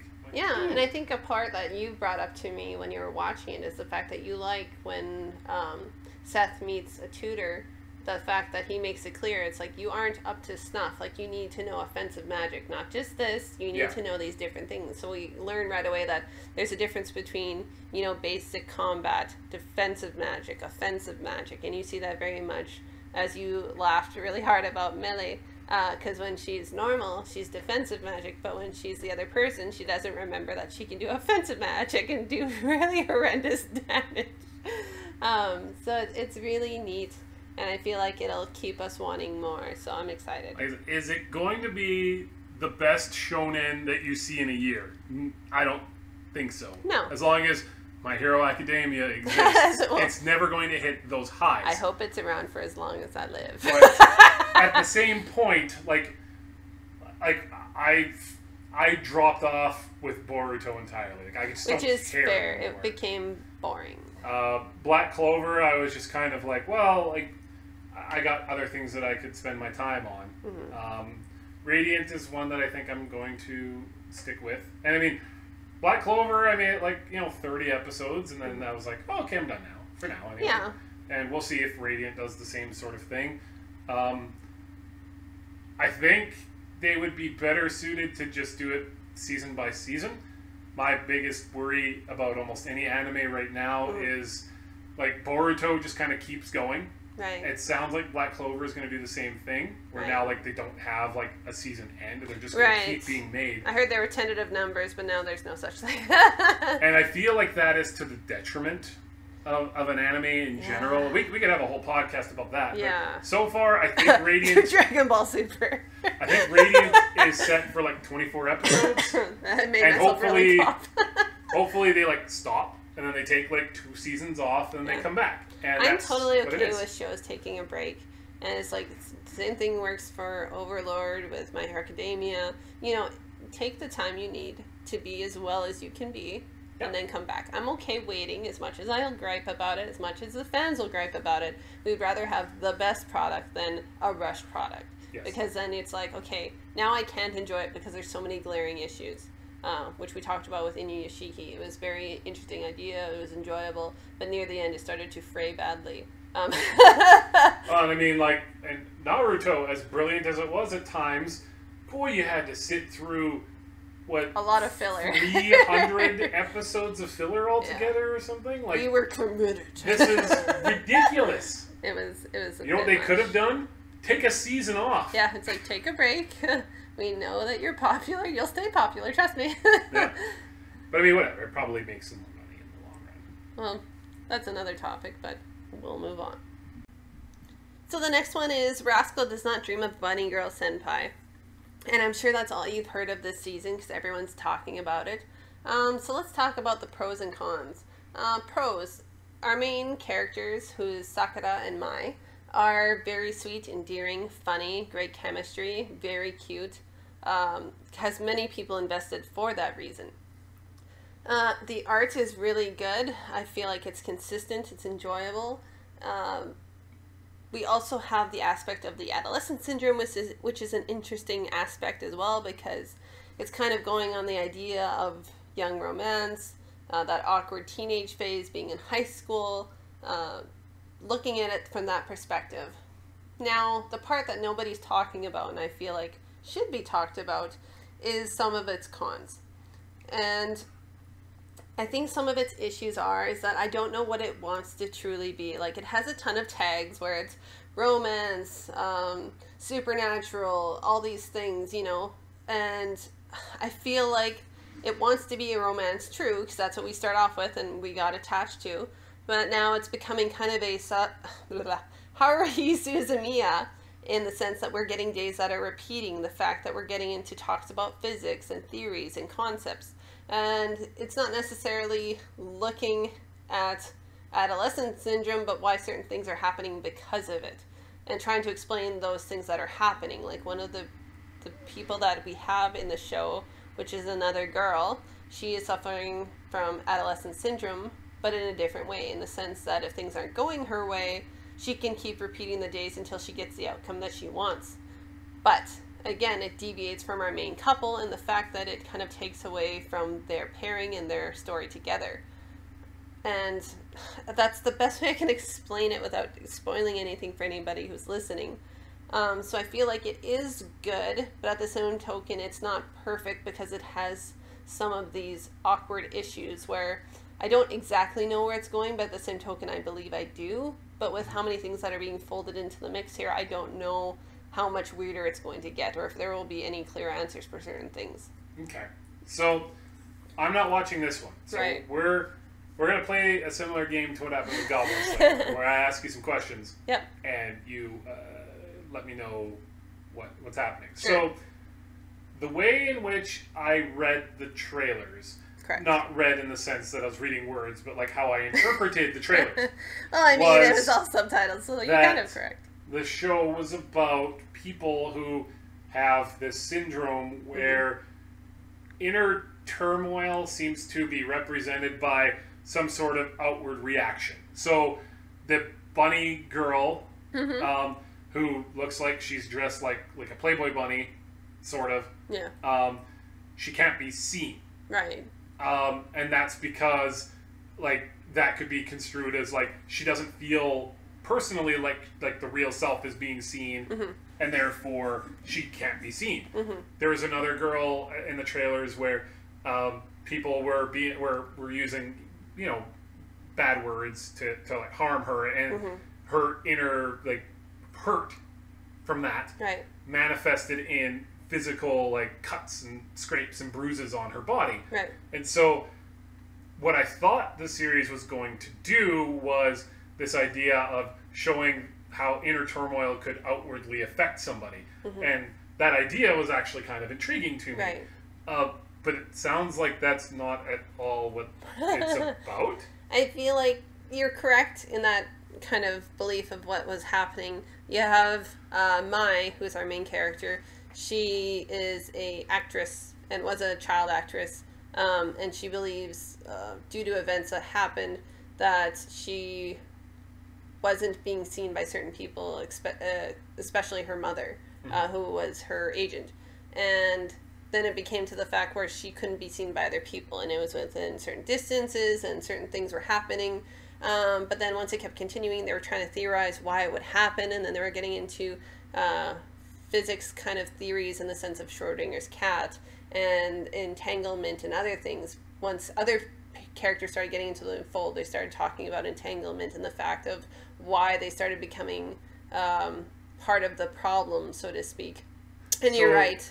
Like, people are aware that she can't be seen, so like they know she's around, they just can't see her. So she can't be heard or seen. And things she touches that are seemingly inanimate become invisible. But if she touches somebody like Sakura, who is our main character, he can be seen. So it only works on certain things. But then we figure out certain things make it so she can be seen again. But again, we're talking about physics concepts about why she could and couldn't be seen. And then once other people, like his sister, Sakura's sister, is being bullied online, it causes her turmoil, and the fact that those comments then become literal physical harm on her, not from herself, but from these words. And then we have another girl who, again, when she's having difficulties, when things aren't going her way, she has the ability to re-roll time in the sense that it keeps repeating until she gets the outcome that she wants. Very Haruhi. Yes, it's very Haruhi, which scares me because I know a lot of people liked it. I personally didn't for a lot of reasons. I won't get into that, but just the fact that it's leaning into that aspect scares me because I feel like without all this excess fat that it could be just perfect on its own as a romance. And having this adolescent thing, even if you wanted to include it, fine, but just have it about them. Yeah. Whereas now it's more people folding in, it's them and their friends and other people who are interested in our main characters, you know, which kind of creates more turmoil and other problems and things that are manifesting and, hiccups, things that are manifesting and, you know, things start repeating again and things get more complicated, then things go back and it's just a lot. It's like, I would say in the sense it's almost like Inception in the sense that it's getting more complicated than it needs to be. Yeah. And it's still good, but I feel like that takes away and it's almost like a con because it's just, I feel like it's going to get so out of hand by the end. I don't know if we're going to have something conclusive being like, okay, this is our summary, this is the moral of the story, this is why it happened.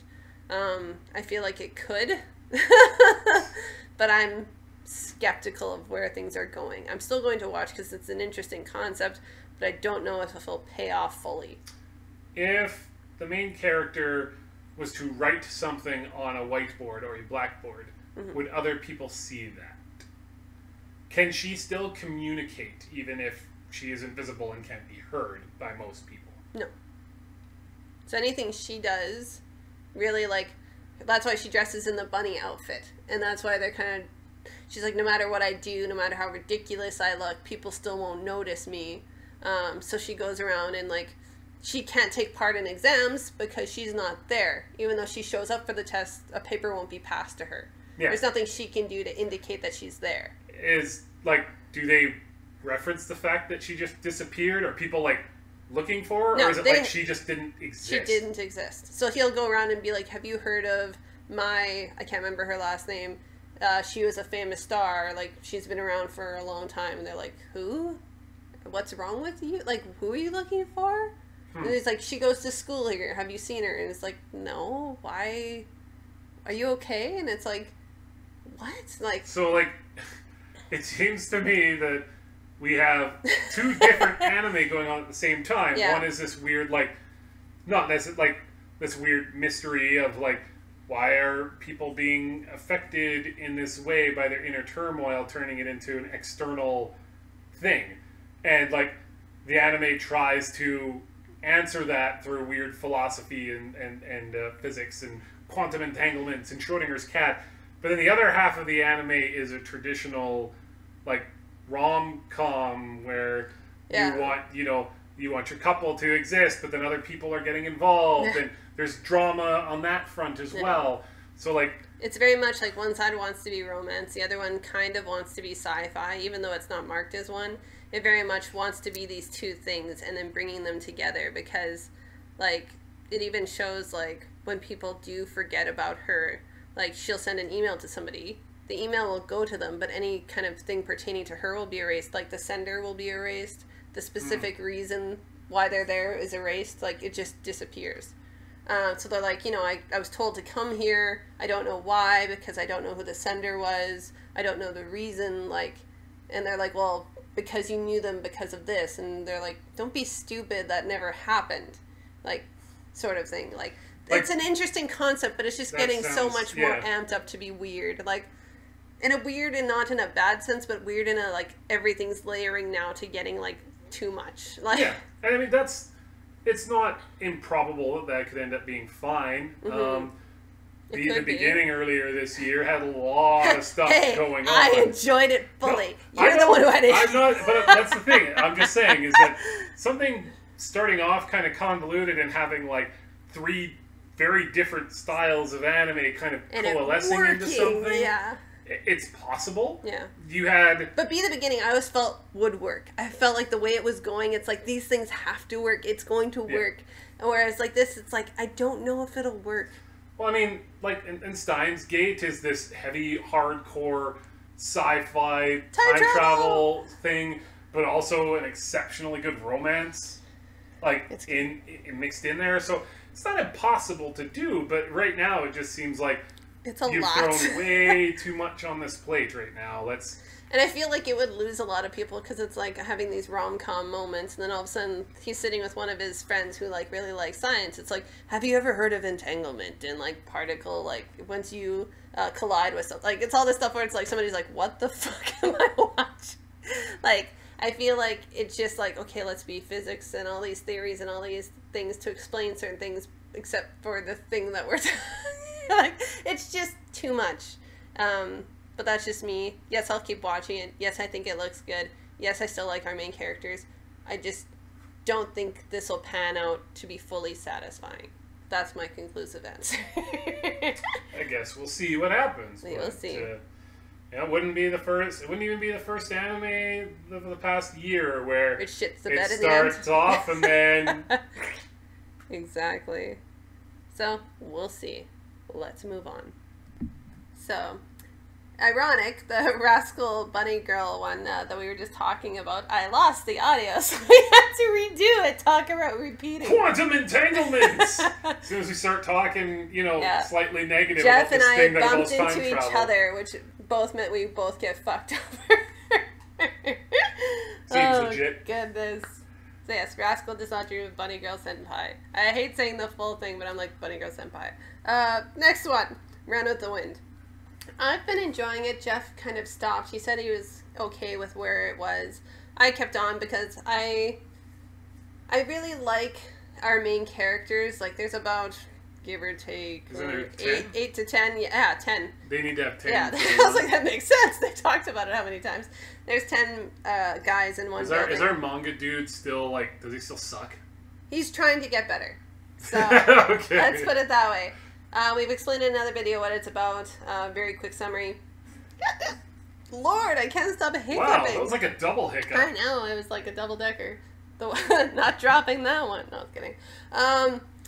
But it's about these guys that live in a, what's the word I want to use? It's different in Japan, but I'm just going to say a cohabitation sort of thing with living in residence. And part of the deal, unknowingly, of being there is that they have to take part in track and field. So now all of these people that live together are having to run together, and some of them are not athletic. So it's enjoyable to see kind of their struggles and triumphs, and their personalities are very much ones we've seen before, but still enjoyable. And, you know, there's, of course, like every seemingly sports show, that there's a reason why, you know, our main character quit doing this for a while, that there was an incident and all that stuff. But I find that if I remember correctly, it's done by Production IG.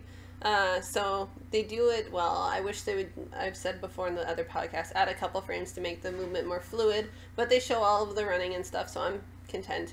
But it's just really the characters that keep me going, because there's some funny things, and, you know, it's just running. There's nothing complex about running in a sense, but at the same token, it takes training, it takes time to kind of hone your times of running.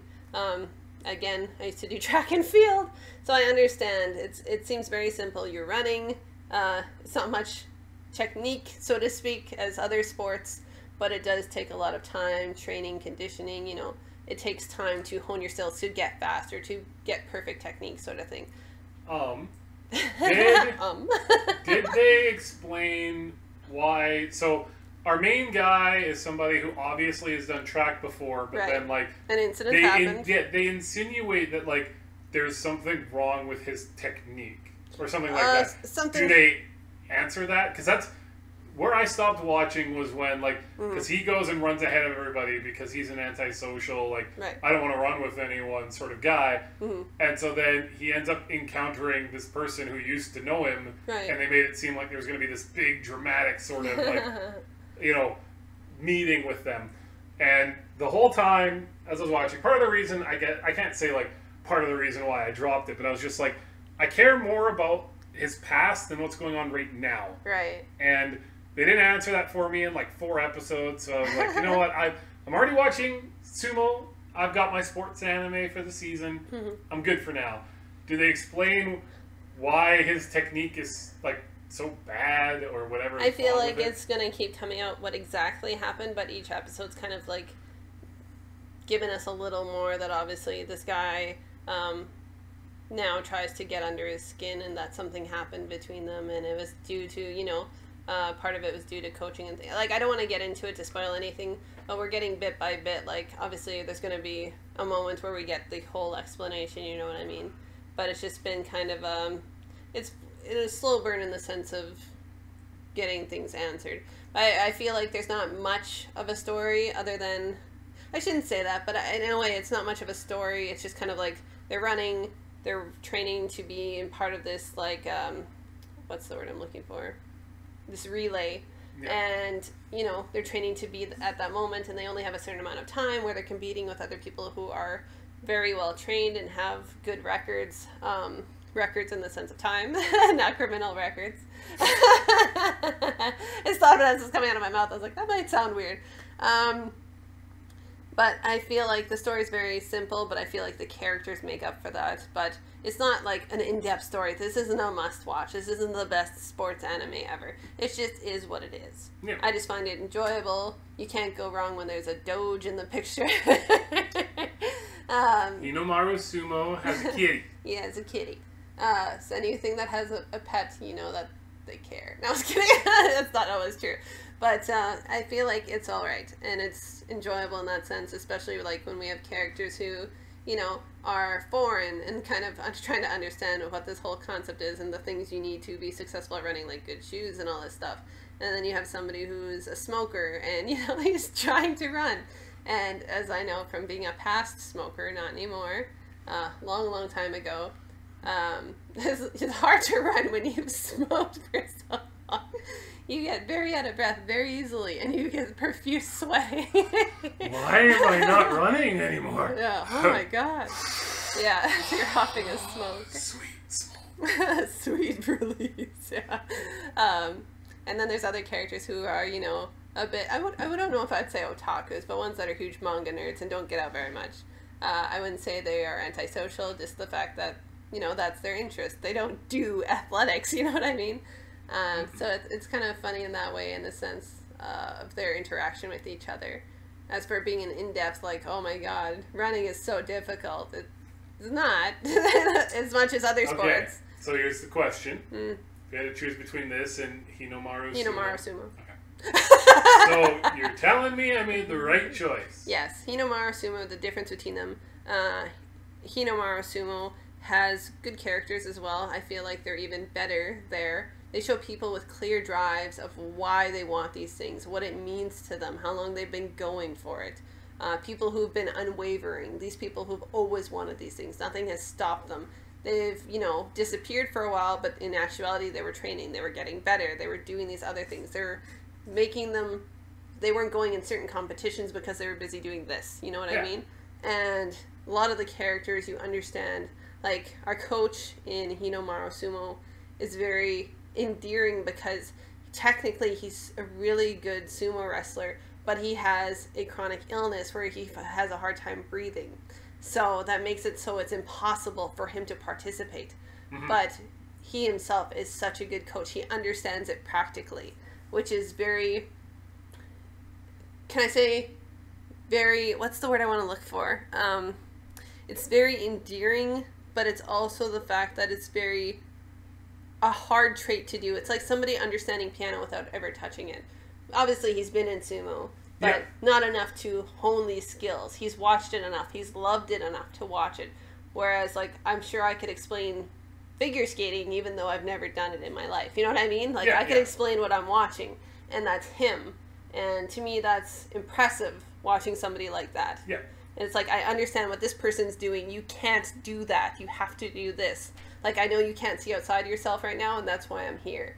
Whereas, you know, Run with the Wind, it's more of like, our main character struggles with something that happened in the past. I don't feel like it's anything hugely devastating, but in the sense that it was enough to kind of make him skittish towards taking this into something more professional.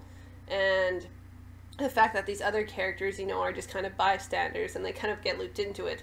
Whereas the person running the dorm, this is his dream. He wants to do it. We don't understand really exactly why or what really drives him to do it. We just know this has been his wish for a long time. And that's not to say that you can't tell that kind of a story and it'd be really good. Right. I mean, in a lot of ways, A Place Further Than the Universe starts with this idea of like, oh, I have this dream to go to Antarctica, and you're like, huh? But then it's explained why it's important. Yeah. It delivers on that so well. And I feel like this sounds to me like so far there hasn't been any sort of delivery on anything. It's more like, oh, it's my dream to run, and it's like, oh, are you like going to be a professional track star? Are you going to train for the Olympics? Let's run. Let's run. I don't feel like I should explain this all the time.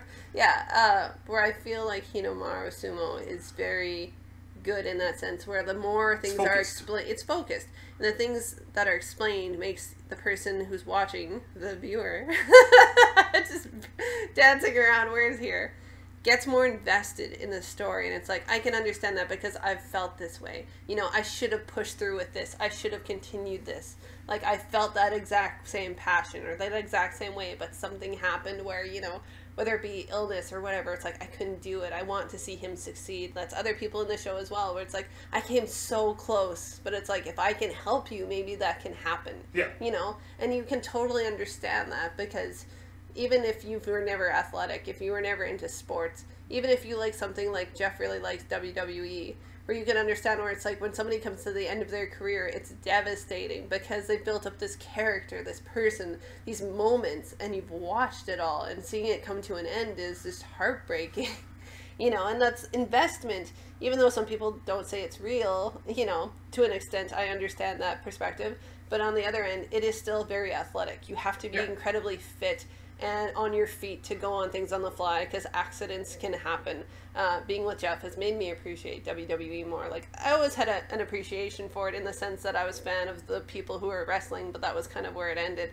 Where now I like watching it. It takes a lot of athleticism. It takes a lot of time. It takes a lot of practice. It takes a lot of cooperation with the people you're working with. And, you know, things like that where Hinomaru Sumo kind of brings out that idea of it's not as simple as it looks, even though it looks like a simple idea. Two big guys push each other out of a ring. Yeah. It seems simple, but it's not. and like Run with the Wind could have had this whole concept of, you know,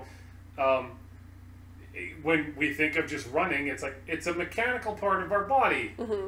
But when you slow down Olympic runners, like sprinters especially, the way in which they run it's an art form. Yeah. It is done to maximize everything. And then when you watch that compared to somebody who's running like a marathon, it's an entirely different mechanical procedure. They have entirely different goals in mind. Yeah. One is about explosive speed for a very short amount of time. Yeah. The other one is endurance forever. And they didn't go into all that. The one thing I was interested in was like the guy who was really interested in this tells everybody like, watch how he runs. And I'm like, you'll get it. They're going to explain like, why is he different? Why is he special? Or what's wrong with him? Yeah. And what does he do? He runs off before everybody else can. And after 4 episodes, they didn't explain a goddamn thing. Like, all right, well, now I don't care. This is just about people running. Like, that's the thing. Get me more involved in the mechanics of it. Yeah. As opposed to, you want to do a character study, that's fine. Yeah. That works too. But that's the thing. I need to care about the sport as well. That's the thing. On a surface level, running is really easy. You run. It's not, everyone understands the concept.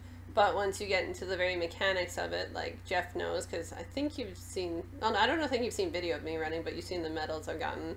Yep. And it's like, it takes a lot of time. Like you said, if you're doing bursts or endurance, a lot of your muscles cooling down after, breathing, you know, how high your knees should be, where you want to be, like all these things that you have to take into effect, like stretching, all these things. But it doesn't really go that far. It's just kind of like, do a quick stretch and we're going to run for like 5K. And it's like, but that's not easy for most people. Also, and this is bad of me to say. I don't know. I want them to get trounced. I don't want this to be an issue of like the underdog. Yeah, I don't want this to be a thing where this ragtag group of people, half of which have never taken running seriously at all, are somehow going to beat all of these other people who've been training their entire lives and are probably like potentially going to like the Olympics. And trust me, in all actuality, it shouldn't happen. No, of course not. Because, as I told you, one of my guy friends was in track and field as well. He did way better than I ever did, which is amazing. Seeing him like actually in action is amazing. And so a couple times where I've told you, I was like, I want to race you. I think I'll do. Okay. Didn't he at one point run backwards almost as fast as you ran going forward? Which is like the most disheartening thing at the time, but looking back on it, it's so funny, and we brought it up so many times where it's like somebody who is just, well, there's some people just naturally gifted at running. There's people who train a long time, and to get down that technique, to get down the breathing, to get down all these things. And, you know, we were about the same height, so you're like, okay, same kind of advantage. We had the same, like, leg heights. Yeah. We're like, it's like, okay, I've been training too. This will be fine. I'm sure I have a chance. I'm a fast runner. Yeah. Well, that's the thing. I did a lot of, like, you know, track and field and things like that. And I thought, you know, he does track and field too, obviously, but he's gone to, like, way bigger competitions than I ever did. And I was like, you know, I think I'd be okay. You know, he laughed at me, which is funny. And I was like, you know, I just want to try.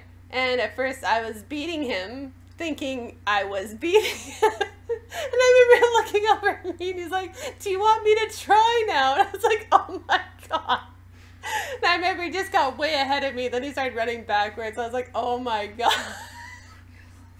And I just laughed so hard. I was like, it's okay, we don't need to finish. I understand. I'm outclassed here. I was like, it's fine. We're good. And he just laughed. He's like, anytime I'll rematch. And of course, I took him up on it. So I started training harder and harder. And there's no way. And this was over months that I could compete with him on any level. If we're doing other techniques like in the gym, sure, I had a chance. But running, no. There's no bloody way. I want to see them get trounced. And I want them to be realistic. But it doesn't seem like that's what it's focusing on. It's focusing on the people who are running as opposed to the sport of running. Yeah. Which is... Yeah, that can work too. It's what it is, It's not what I was looking for. Yeah, when I get the most out of sports animes, I like Yuri on Ice. It wasn't like the romance and stuff that everyone jokes about and that's why girls like it. But it's not. It's the fact that it did it really well. It's the fact that everyone could understand the sport and why it's so important and why it's so hard. Where, when things like this, it's just a story and it happens to be about sports, you know what I mean? That's kind of what it feels like, rather than it's a sports movie explaining sports and you appreciating the sport. It's like, we're running. Yeah. The title of the show, we're running. It's not impossible. Like, popular culture has a lot of like sports movies, for example, where the sport is secondary to the story that's happening. Field of Dreams is not really all that much about, like, baseball. Angels in the outfield. That sort of thing. But at the same point, you give me a movie like Moneyball that's talking all about, like, the progression of the sport. Yeah, and looking how at it's it technically. Managed and everything like that. And it's wonderful. Like, it's so good. I'm so much more involved in that. I mean, I love baseball. So it's easy to say Jeff on baseball, but like this part was Moneyball is 100% my favorite baseball movie ever made. Right. And understandable. I liked it too. Or I enjoy Rookie of the Year, which has almost nothing to do with real baseball. It's about it's a power fantasy about some kid who can then now throw 100 miles an hour. Or like Mighty Ducks. Mighty Ducks has a tiny semblance of actual hockey stuff in it. Yeah, but it's not like explain or anything else. It's a story about the kids. But yeah. God, hiccups. Give me Moneyball. Moneyball was so good. So I feel okay with having dropped it. That's fine. Like I said, Run with the Wind. It is what it is. It's nothing fantastic. It's enjoyable. And if you like it, you can give it a watch. But we'll move on. The next one is Sono Toki Kanojo wa. Stretch.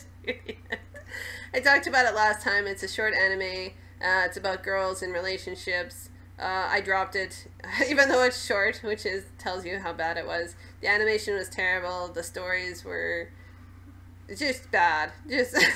What made you interested in it? It's just the fact that every so often, every few seasons, I'll get into short anime just to kind of see what it can do animation-wise, story-wise. I like to see, in a sense, it's almost like Vines, where I like to see if something concise and pretty can be done in that short of amount of time and be satisfied. And there's also times where, like, I'm in between doing things, whether it be doing paperwork or, at recess. It hasn't happened at recess, honestly, but, there's one of those times where you just have a few minutes to do something, and I'll pop on a short one on my phone through whatever I'm using, and, I'll watch it, and that's easy for me to be like, oh, I can spare 3 minutes. I don't have a half an hour, but I can do 3 minutes. And so anyways, it was one of the ones this season that was short. It was supposed to be about relationships, and I thought, oh, it could be cute little mini stories about each person, but the stories aren't concise. It's kind of chopped up. We don't understand how certain characters got to a certain point, especially since each episode is about different girls. The perspectives are really annoying. The animation is bad. At times they have stills instead of actually flowing animation. There's no, like, clear fluidity. Just don't watch it. It's bad. Unless you want it, as people have jokingly said, as a counter on your anime list. Otherwise, it's not good. So we can move on. No, it's bad. Bye-bye. So the next one I've been watching alone. I've encouraged Jeff to watch it because I think he'll like it. He just hasn't had a lot of time lately, which is understandable. That time I got reincarnated as a slime. And it's been really enjoyable, surprisingly. I came in because I cringe when I hear things like isekai and transported to another world and like things like that. Things inside me like dry up. This is too much like Sword Art Online. Yeah, oh god. and, you know, it's one of those things where you're like, I wish this would have died out a long time ago. And I think Gigax made a joke about that as well. But I thought I'd give it a try because a lot of people were messaging me and saying, like, it's actually really good. I think you'd like it, you know, so forth. So I thought, you know, some of you understand my tastes right by now or things that I'm interested in. So I thought, you know, I respect your guys' opinion, guys and gals, and I'll give it a try. And so I watched the first, initially just like the first episode. I was like, you know, nothing special sort of thing. A couple funny jokes. And we talked about that in the initial podcast. And I think we did. Yep, I think so. Didn't we? I don't think we did. What? I don't know. Maybe we didn't. I don't remember. I have a terrible memory lately. But the time I got reincarnated as a slime, long story short, is about a gentleman. Yeah, because we were talking about the book. We were yeah. Okay, so anyways, long story short, let's do a quick recap in case, because I barely remember apparently. But it wasn't my first pick. It was kind of later in the season where you guys were like, okay, you should watch it. So I was like, okay. That's how it happened. That's it. So you guys said I should watch it, and I thought, okay, tentatively I'll watch the first episode. And then I didn't find it that, like, crazy good or anything, so I just left it. Then a bunch of you, of course, because you're gooses, you're a goose, pull a me from time to time where you went on my anime list, you're like, your counter isn't going up, which means you aren't watching it. And sometimes I honestly do forget to put up the counter, but that time I did not. I wasn't actually watching it consistently. So I was like, okay, you keep saying that I'd like it, so I'll continue on. So I've watched all the episodes so far, and it's just gotten more and more enjoyable. Our main character, who is a gentleman who died and was transported to this other kind of realm, not in a video game or anything, but is transported over and is a slime. I was transported to a faraway land, to a world where slimes rule. Slimes don't rule here, but anyways, this one's getting there. So we have our slime, and he's in this world kind of like same kind of environment as Overlord, that there's different creatures, different people, you know, and he's kind of very much in like a video game sense of like, okay, I've come across these goblins, what do I do with them? Can we make, like, can I help them? Should I help them? Why do they need help? What are the people or things that are going against them? And like, it's just, there's so many moments that I outwardly laughed because I thought it was so funny. And like, because like, of course he's discovering, as a slime, he takes on and mimics other things that he's learning. So if, say for example, there's a dire wolf, if he kills it and absorbs it, he understands it's kind of like Pokemon, where it takes on his its attacks and its abilities. So like one time, just me thinking about it kills me. So he transforms into a dire wolf in one of these situations, and he does something kind of like in Pokemon where you do not screech, but something like it in the sense that it's just a howl, but it has effects on others. And so he wants to scare these people off, so he does this howl, and then, you know, certain people react differently. And then by the end of the howl, he's like, why aren't these people, like, running off or whatever, blah, blah, blah, blah, blah. And by the end of the howl, it's like, in its mind, it's kind of like a computer system. It's like, evaluation of what happened. 13 people ran off. 12 people collapsed. 9 people pissed themselves. He's like, I don't need to know the summary of what happened. I just need to figure out what to do. 2 were aroused. Whoa, wait a second here. And to me, that was just funny, where it's just...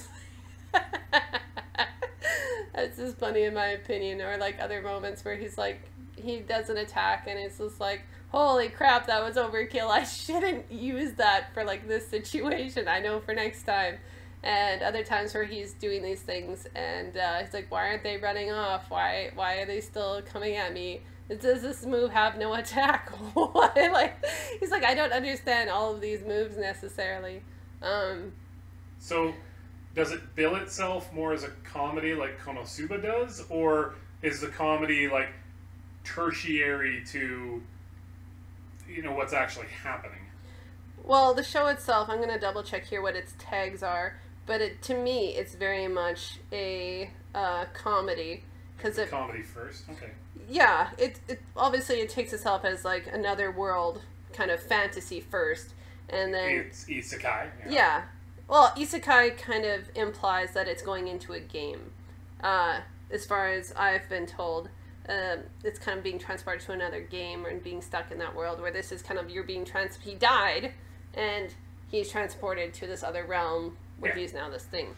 So it's marked as a fantasy shonen, but in my opinion, it's very comedic in the sense of like, what's the worst that could happen? And of course, the worst happens, you know, sort of thing. And the slime is really powerful, and you, part of that is due to a situation. I don't want to give anything away, but there's lots of comedic moments where he's just like, I'm trying to think of one where it doesn't give away any plot or anything, where he's just like, oh, I'll just make friends with these people, and of course, you know, he seems like a low-level slime, so these people are going to try and kill him, not help him, sort of thing. He's just like, I just need information, like, stop trying to kill me. And they're like, oh, it talks, that means it's more rare, we should take it. He's like, no! It's like, don't make me chop off your hands. It's just like, oh my god, just give me the information I need. I just need to be pointed in the right direction, sort of thing.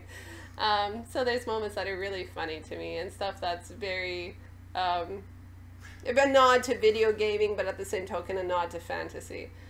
So it's kind of like, if it gets a dub, if it's in the process of being dubbed, then that's probably something that I'll watch. So that's the thing. I initially watched it subbed, and I was like, I wouldn't mind watching it dubbed. And I think with the main character, it might be irritating voice for some people, but if you watch enough fantasy, it matches very much to what a slime would sound like. Yeah.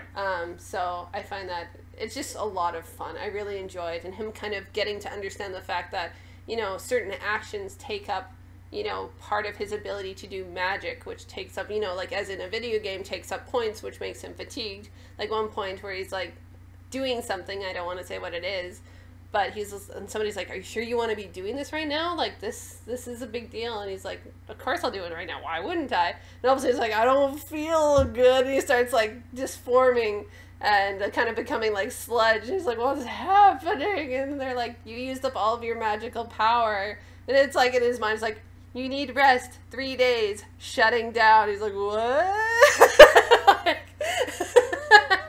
He's like, and that's how I was asleep for 3 days.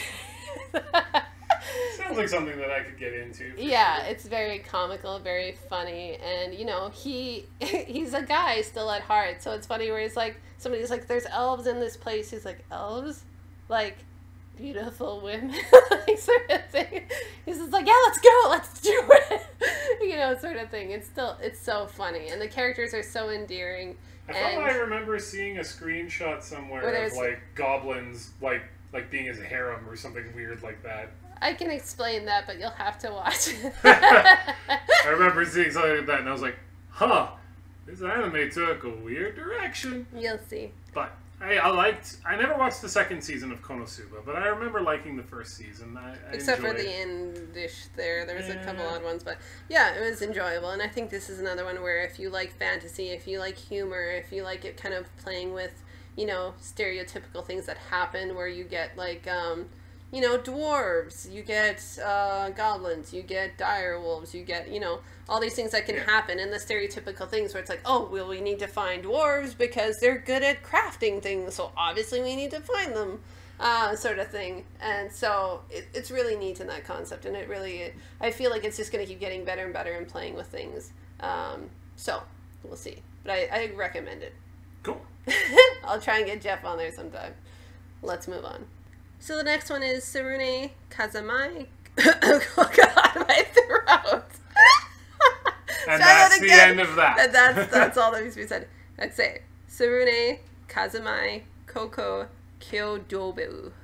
So if I didn't say that properly, I'm very sorry. There's no English version of that yet. Sorry for slaughtering it. That's Bow with the wind.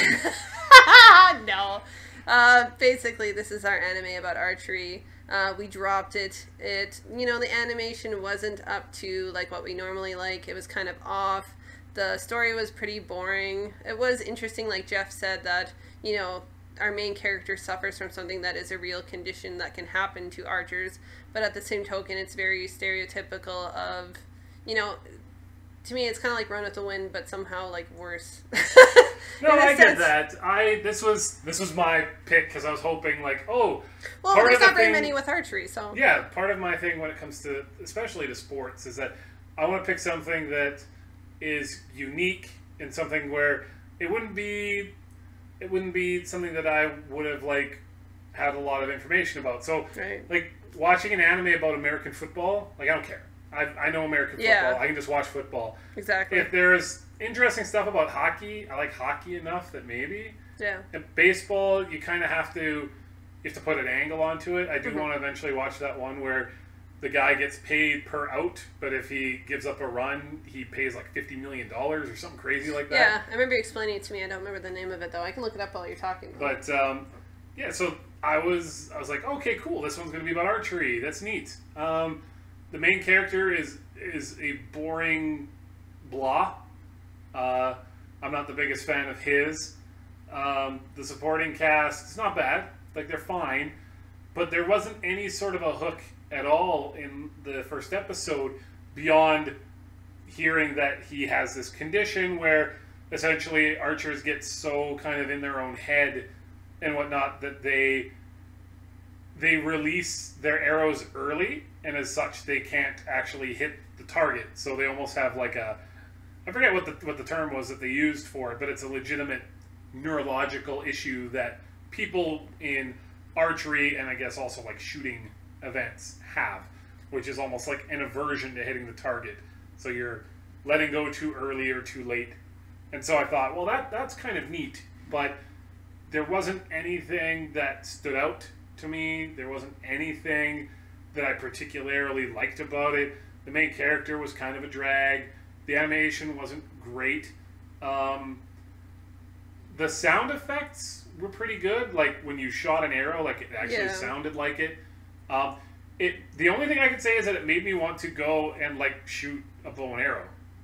It didn't make me want to continue watching. I would just rather go and try the sport. Like, do I have an aversion to the target? Let's find out. Sorry. But yeah, it's. So sorry. Just in my mind, this is why you're like talking to yourself at a range. We're like, do I have this problem? Let's find out. No, I hit the target. That guy's a loser. But it reminded me so much of, in an odd way, potentially, Your Lie in April, where it's like, oh, something tragic happened in your backstory. You were great at this thing, and now you can't do it anymore. Probably because your parents were dicks about it, or something like that. And it's like, I've already seen this anime. I saw it in Your Lie in April with amazing music, amazing characters, amazing animation. I don't need to see that in a worse way because it deals with archery instead of with piano. Like, I just everything I watched, I was like, I'd rather just be watching Your Lie in April again, which is an odd sort of connection to make. But when you realize that inevitably his issue was probably going to be that he failed at a tournament of some kind and his parents got really pissed about it, I'm like, wow, yeah, that doesn't sound like Your Lie in April. So Your Lie in April had better characters, better animation, amazing music, a much better, wider, deeper story to tell.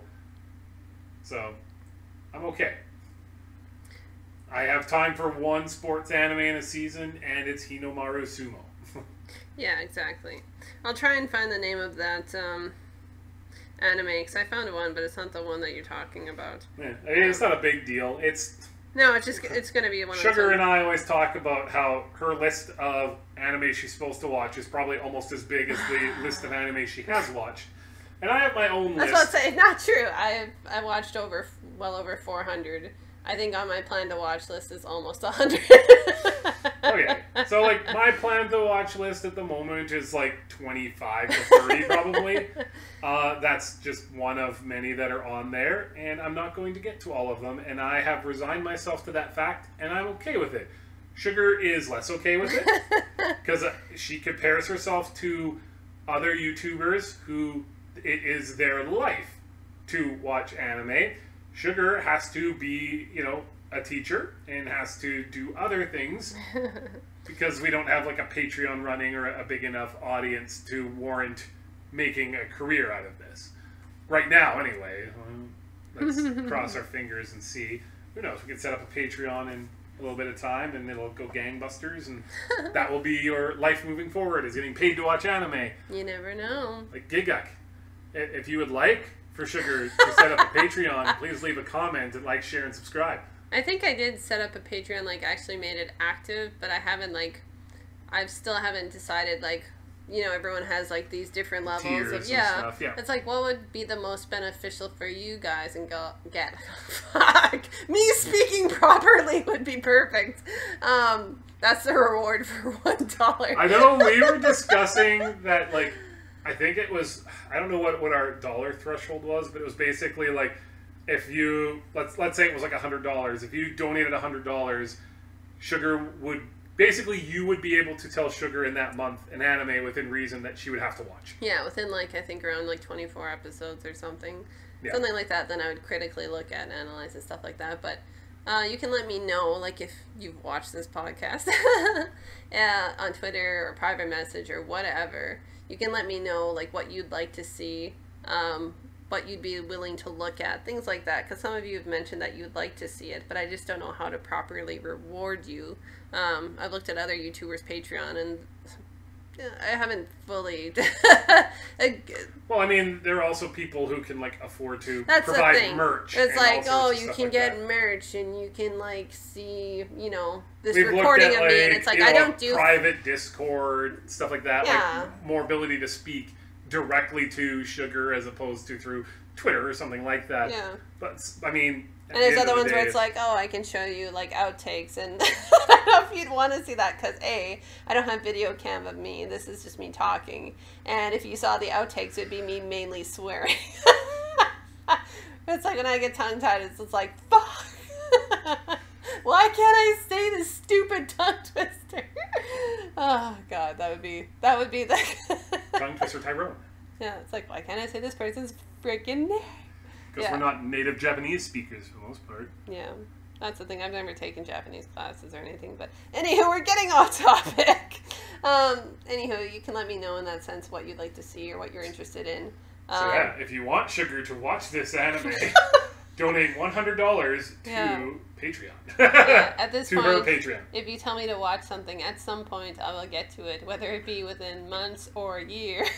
There's still things on my plan to watch list. There's things that I feel like I should have watched. There's things I really want to have watched. Evangelion. Well, that's one of the ones that's the classics where I feel like I should be watching it at some point. Then there's other ones where it's let's think of what is it? Tokyo Magnitude, things like that.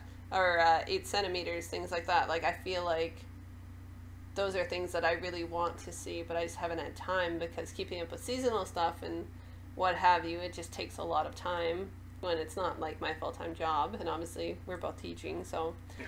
And then there's times where, as you saw months ago, where I just get avidly sick, I lose my voice, and I just feel like crap.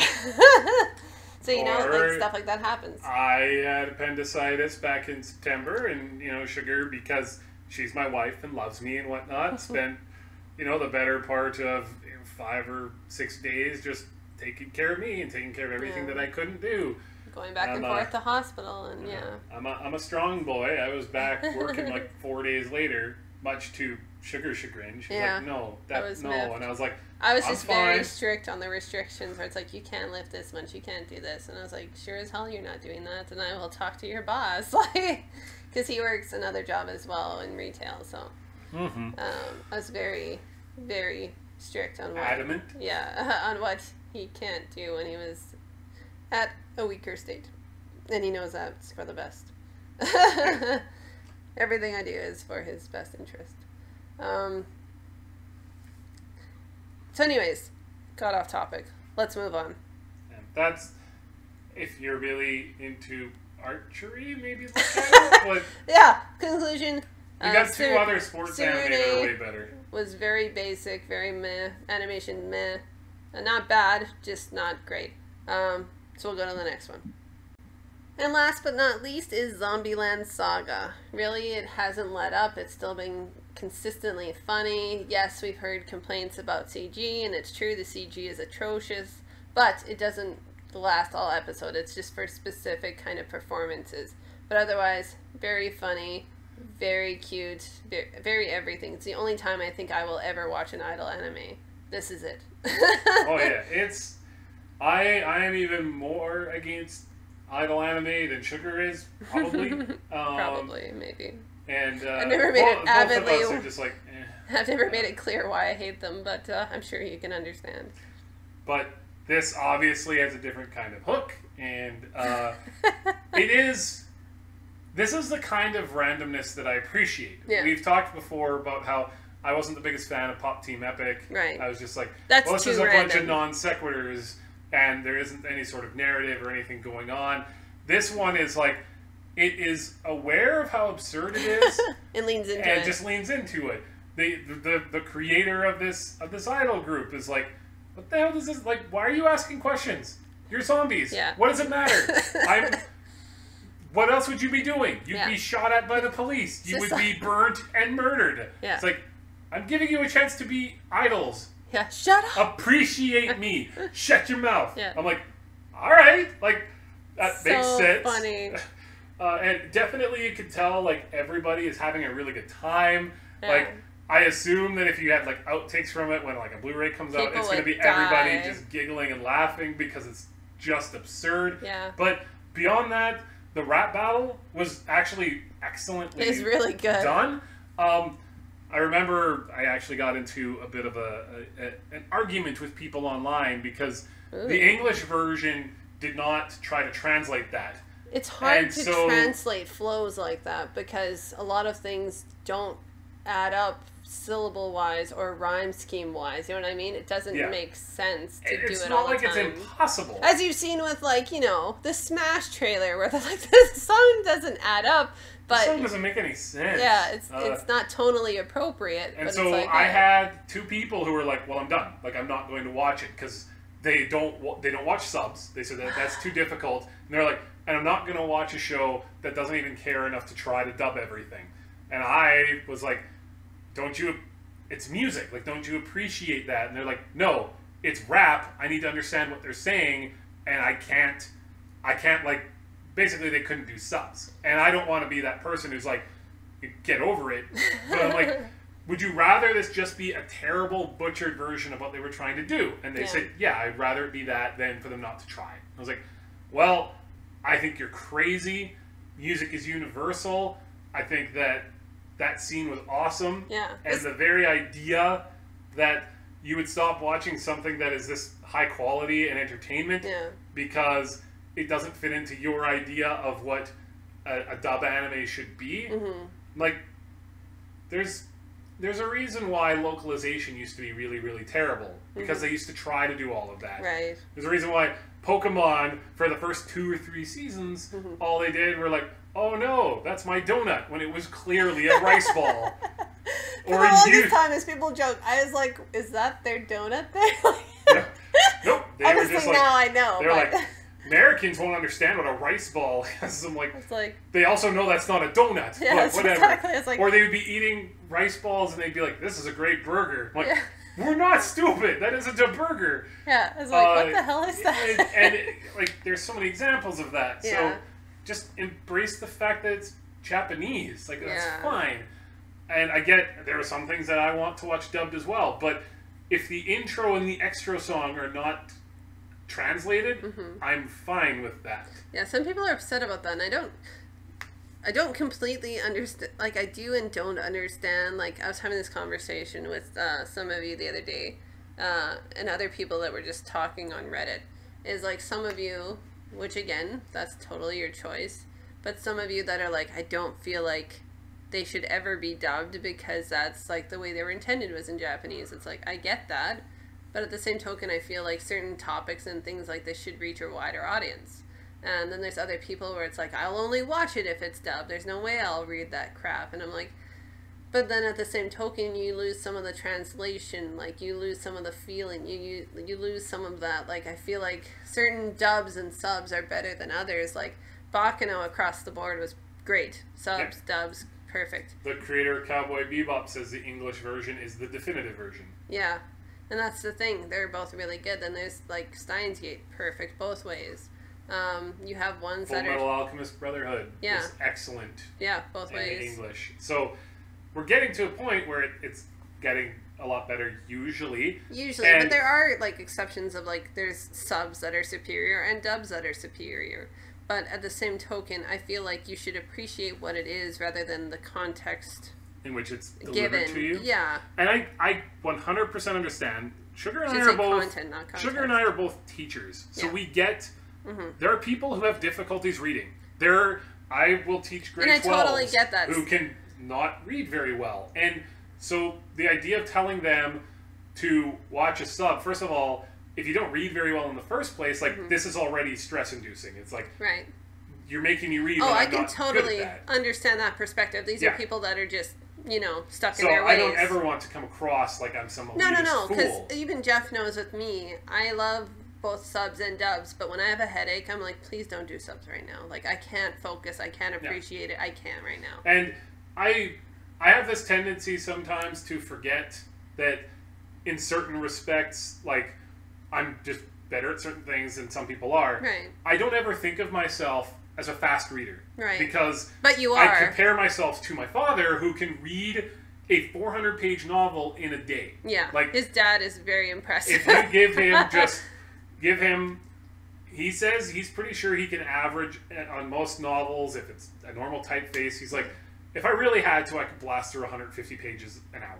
Yeah. And I'm like, I could never do that. That's crazy. Yeah. So I'm not to that level. But he's Granted, fast. I could probably read 75 to 80 pages in an hour, no sweat. Yeah, like, I couldn't do that. So, like, for me, subs are nothing, because, like, I read it. I'm also very good at just, like, skimming. Right. So I don't need to read every single word. I'm like, oh, okay, I get what you were saying. It gets a little tough. Something like Cells at Work. Cells at Work, there were times when I had to pause, because I was like, wow, this is a lot of medical jargon to fill. Like, it filled the entire screen sometimes. And I was like, okay, this is going to take me a minute to process and read through everything. Yeah.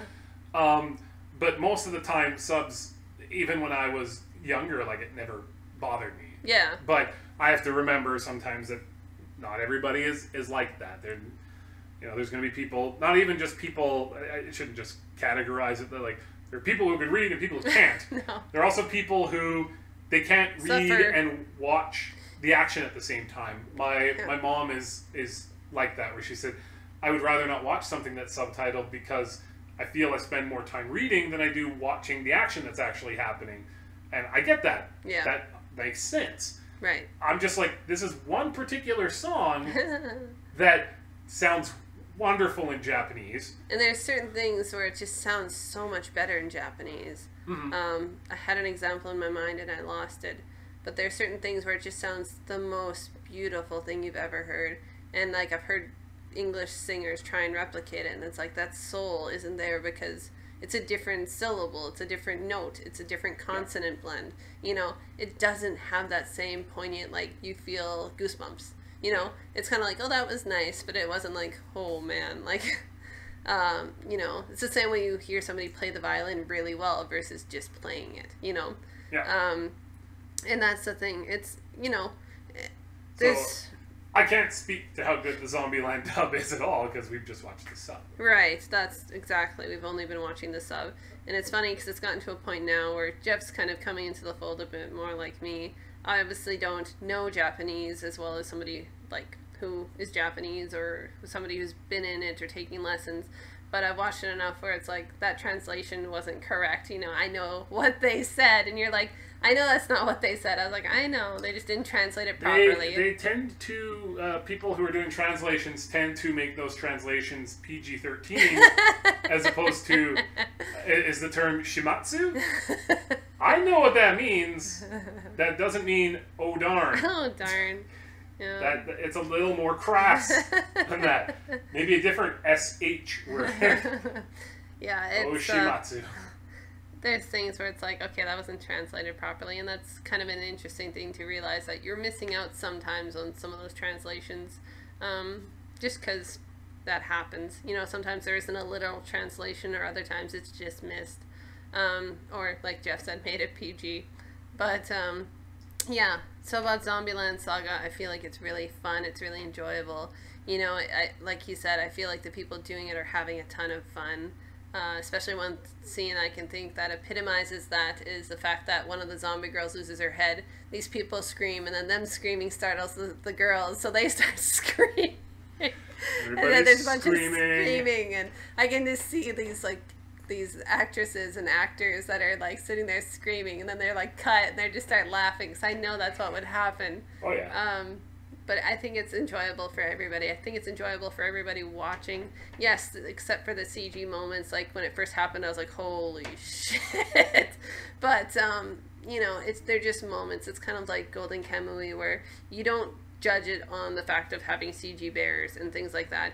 You look at it as a whole, and the fact that it makes you laugh, and the fact that it's a funny story, and the fact that it's very... It's unique. I've never heard of nor seen anything that's been like this. Right. And I remember, again, I'm pretty sure this was my pick, because I was like, it's called Zombieland. No, it's going to be based on Zombieland. I remember this being my pick because I showed you the trailer. You're like, oh, Zombieland Saga. It's obviously about Zombieland. I said, I don't think it is, but I said the trailer is so awesome. Why would they use the name Zombieland? I said, we'll find out. And within a few minutes, it was the best opener that we've seen in a while. That's one of the best openings to an anime ever. Yeah, first 5 minutes. If you don't watch all of it, just give the first 5 minutes or so a chance, and you'll know when you see it what I'm talking about. And it just killed. Like, seeing Jeff's shocked face was just amazing in itself. I was like, what is this all about? If I could see that moment over and over. This doesn't look like it's... Oh my god! Yeah, exactly. And it's, the first few minutes, you're like, okay, it's very idle. Okay, I get it. And then it just, like, cranked up to 11, and I laughed so hard. And I showed one of my, well, actually, a couple of our friends that moment, and they just laughed so hard. And I was just like... I'm sure this is globally understood as being funny. Oh, yeah. So, again, just give it a try if you're really into kind of even a little bit darker comedy, in the sense that, you know, you're dead, so kind of you should roll with it. So it's just funny. So that's kind of our wrap-up for the season, for kind of our mid-season thoughts. We will have a wrap-up, we'll have a top 10, and then we'll have our criticisms of, of the... Critique. It's a criticism. It's a fancy way of saying we're going to pick apart what this other thing's doing. We'll see what the Crunchyroll Awards do this year. I haven't heard news if they're switching categories or making more, because I feel like they should. We'll see where that goes, and if they pick the right, the most viable option, or if they're going to kind of do... well, I mean, as we've seen in the past, they'll pick... It's been populist, or it's been... Yeah. That's the thing. Some of them have been, like, you know, fan favorites for sure. Other ones have been, like, clearly that's the winner. Yes. Like, you know, Made in Abyss got everything that came to it. Where other ones were like, what? Why was it in this category, sort of thing? It's like, well, it had to be put somewhere, you know. We couldn't not recognize it. And I'm like, well, make more categories. You know. I mean, every year they do it, I think it will become a little bit more refined and a little bit better. That's what I'm hoping. They're fairly new. The Game Awards are going through the same sort of rigmarole right now, where Monster Hunter World, why, that's in the best RPG category. And I was like, huh? I was like, okay. It's less RPG than Assassin's Creed Odyssey, which you put in action and adventure. Okay. Yeah, okay. So yeah, that's kind of where things are at. Let us know what you're watching. If I had to, like, encapsulate the season, God, there is a lot of very good anime. I would only say one, maybe two of them will crack the top 10. But, like, a lot of these are, like, 11 through 15 sort of picks. If I was to look at the season, where it's a lot of quality, just nothing that's been, like, up there, way high up there. Yeah, I have my list, and I have a couple tentatives sitting, depending on how, I know one for sure on the ones we've talked about. Yes. I have it tentatively sitting at a spot, so I'm like, I'm certain this will end well. But we'll see. We'll keep you posted, keep us posted, and if there's things you want to see, let us know. I know I have lots of work to do in the sense of upcoming videos and getting these lists done and getting my big video done, which I've been promising for a while, but we kept losing audio and I had a bit of a meltdown. The good news, but also the bad news, is that towards the end of December, anybody who, if you're not in like North America, we lose 2 weeks of teaching. Yeah. So I'll have some time to make up. Yeah, I was gonna say Sugar will have a little bit of time. I will probably just slot into my other job normally, but that also means that there's 2 weeks where we can start filling in some of the gaps that have happened. And also, I've heard that I believe there's a dub ongoing or coming up of Megalobox, which I know is one of the that's probably the big one this year that we haven't watched yet. I know some of you should potentially be in the top 10. I know some of you have mentioned, like, why haven't you watched blank or blank? And I have a list of things that I am going to binge. Megalobox is one of them that I will finish before our top 10. I was gonna say, we were about to start it, and then I remember reading, like, 3 days before, I was like, well, let's just start it. It was like, oh, they're doing a dub. And I remember saying to you, I was like, I swear to God, if it doesn't come out in time, I'm binging it without you. I was like, I need to get this done, because I was like, I need to know. And it's like, I've been told tons of things about it, but I just have to know for myself. And there's no way I'd put something on a list without watching it. So I want to know, Megalo. Oh, God. I want you to box me. Yeah. That's right. Sugar's married to this. There's hope for you all. Oh, Lord. Anywho, have a great evening. Let us know how your season's going, what you're looking forward to next season, what you're finishing up this season, and some of the things that you think are your top 10 by the end of this year. And if you haven't been following along all year, you can follow along with us and we can give you our top 10.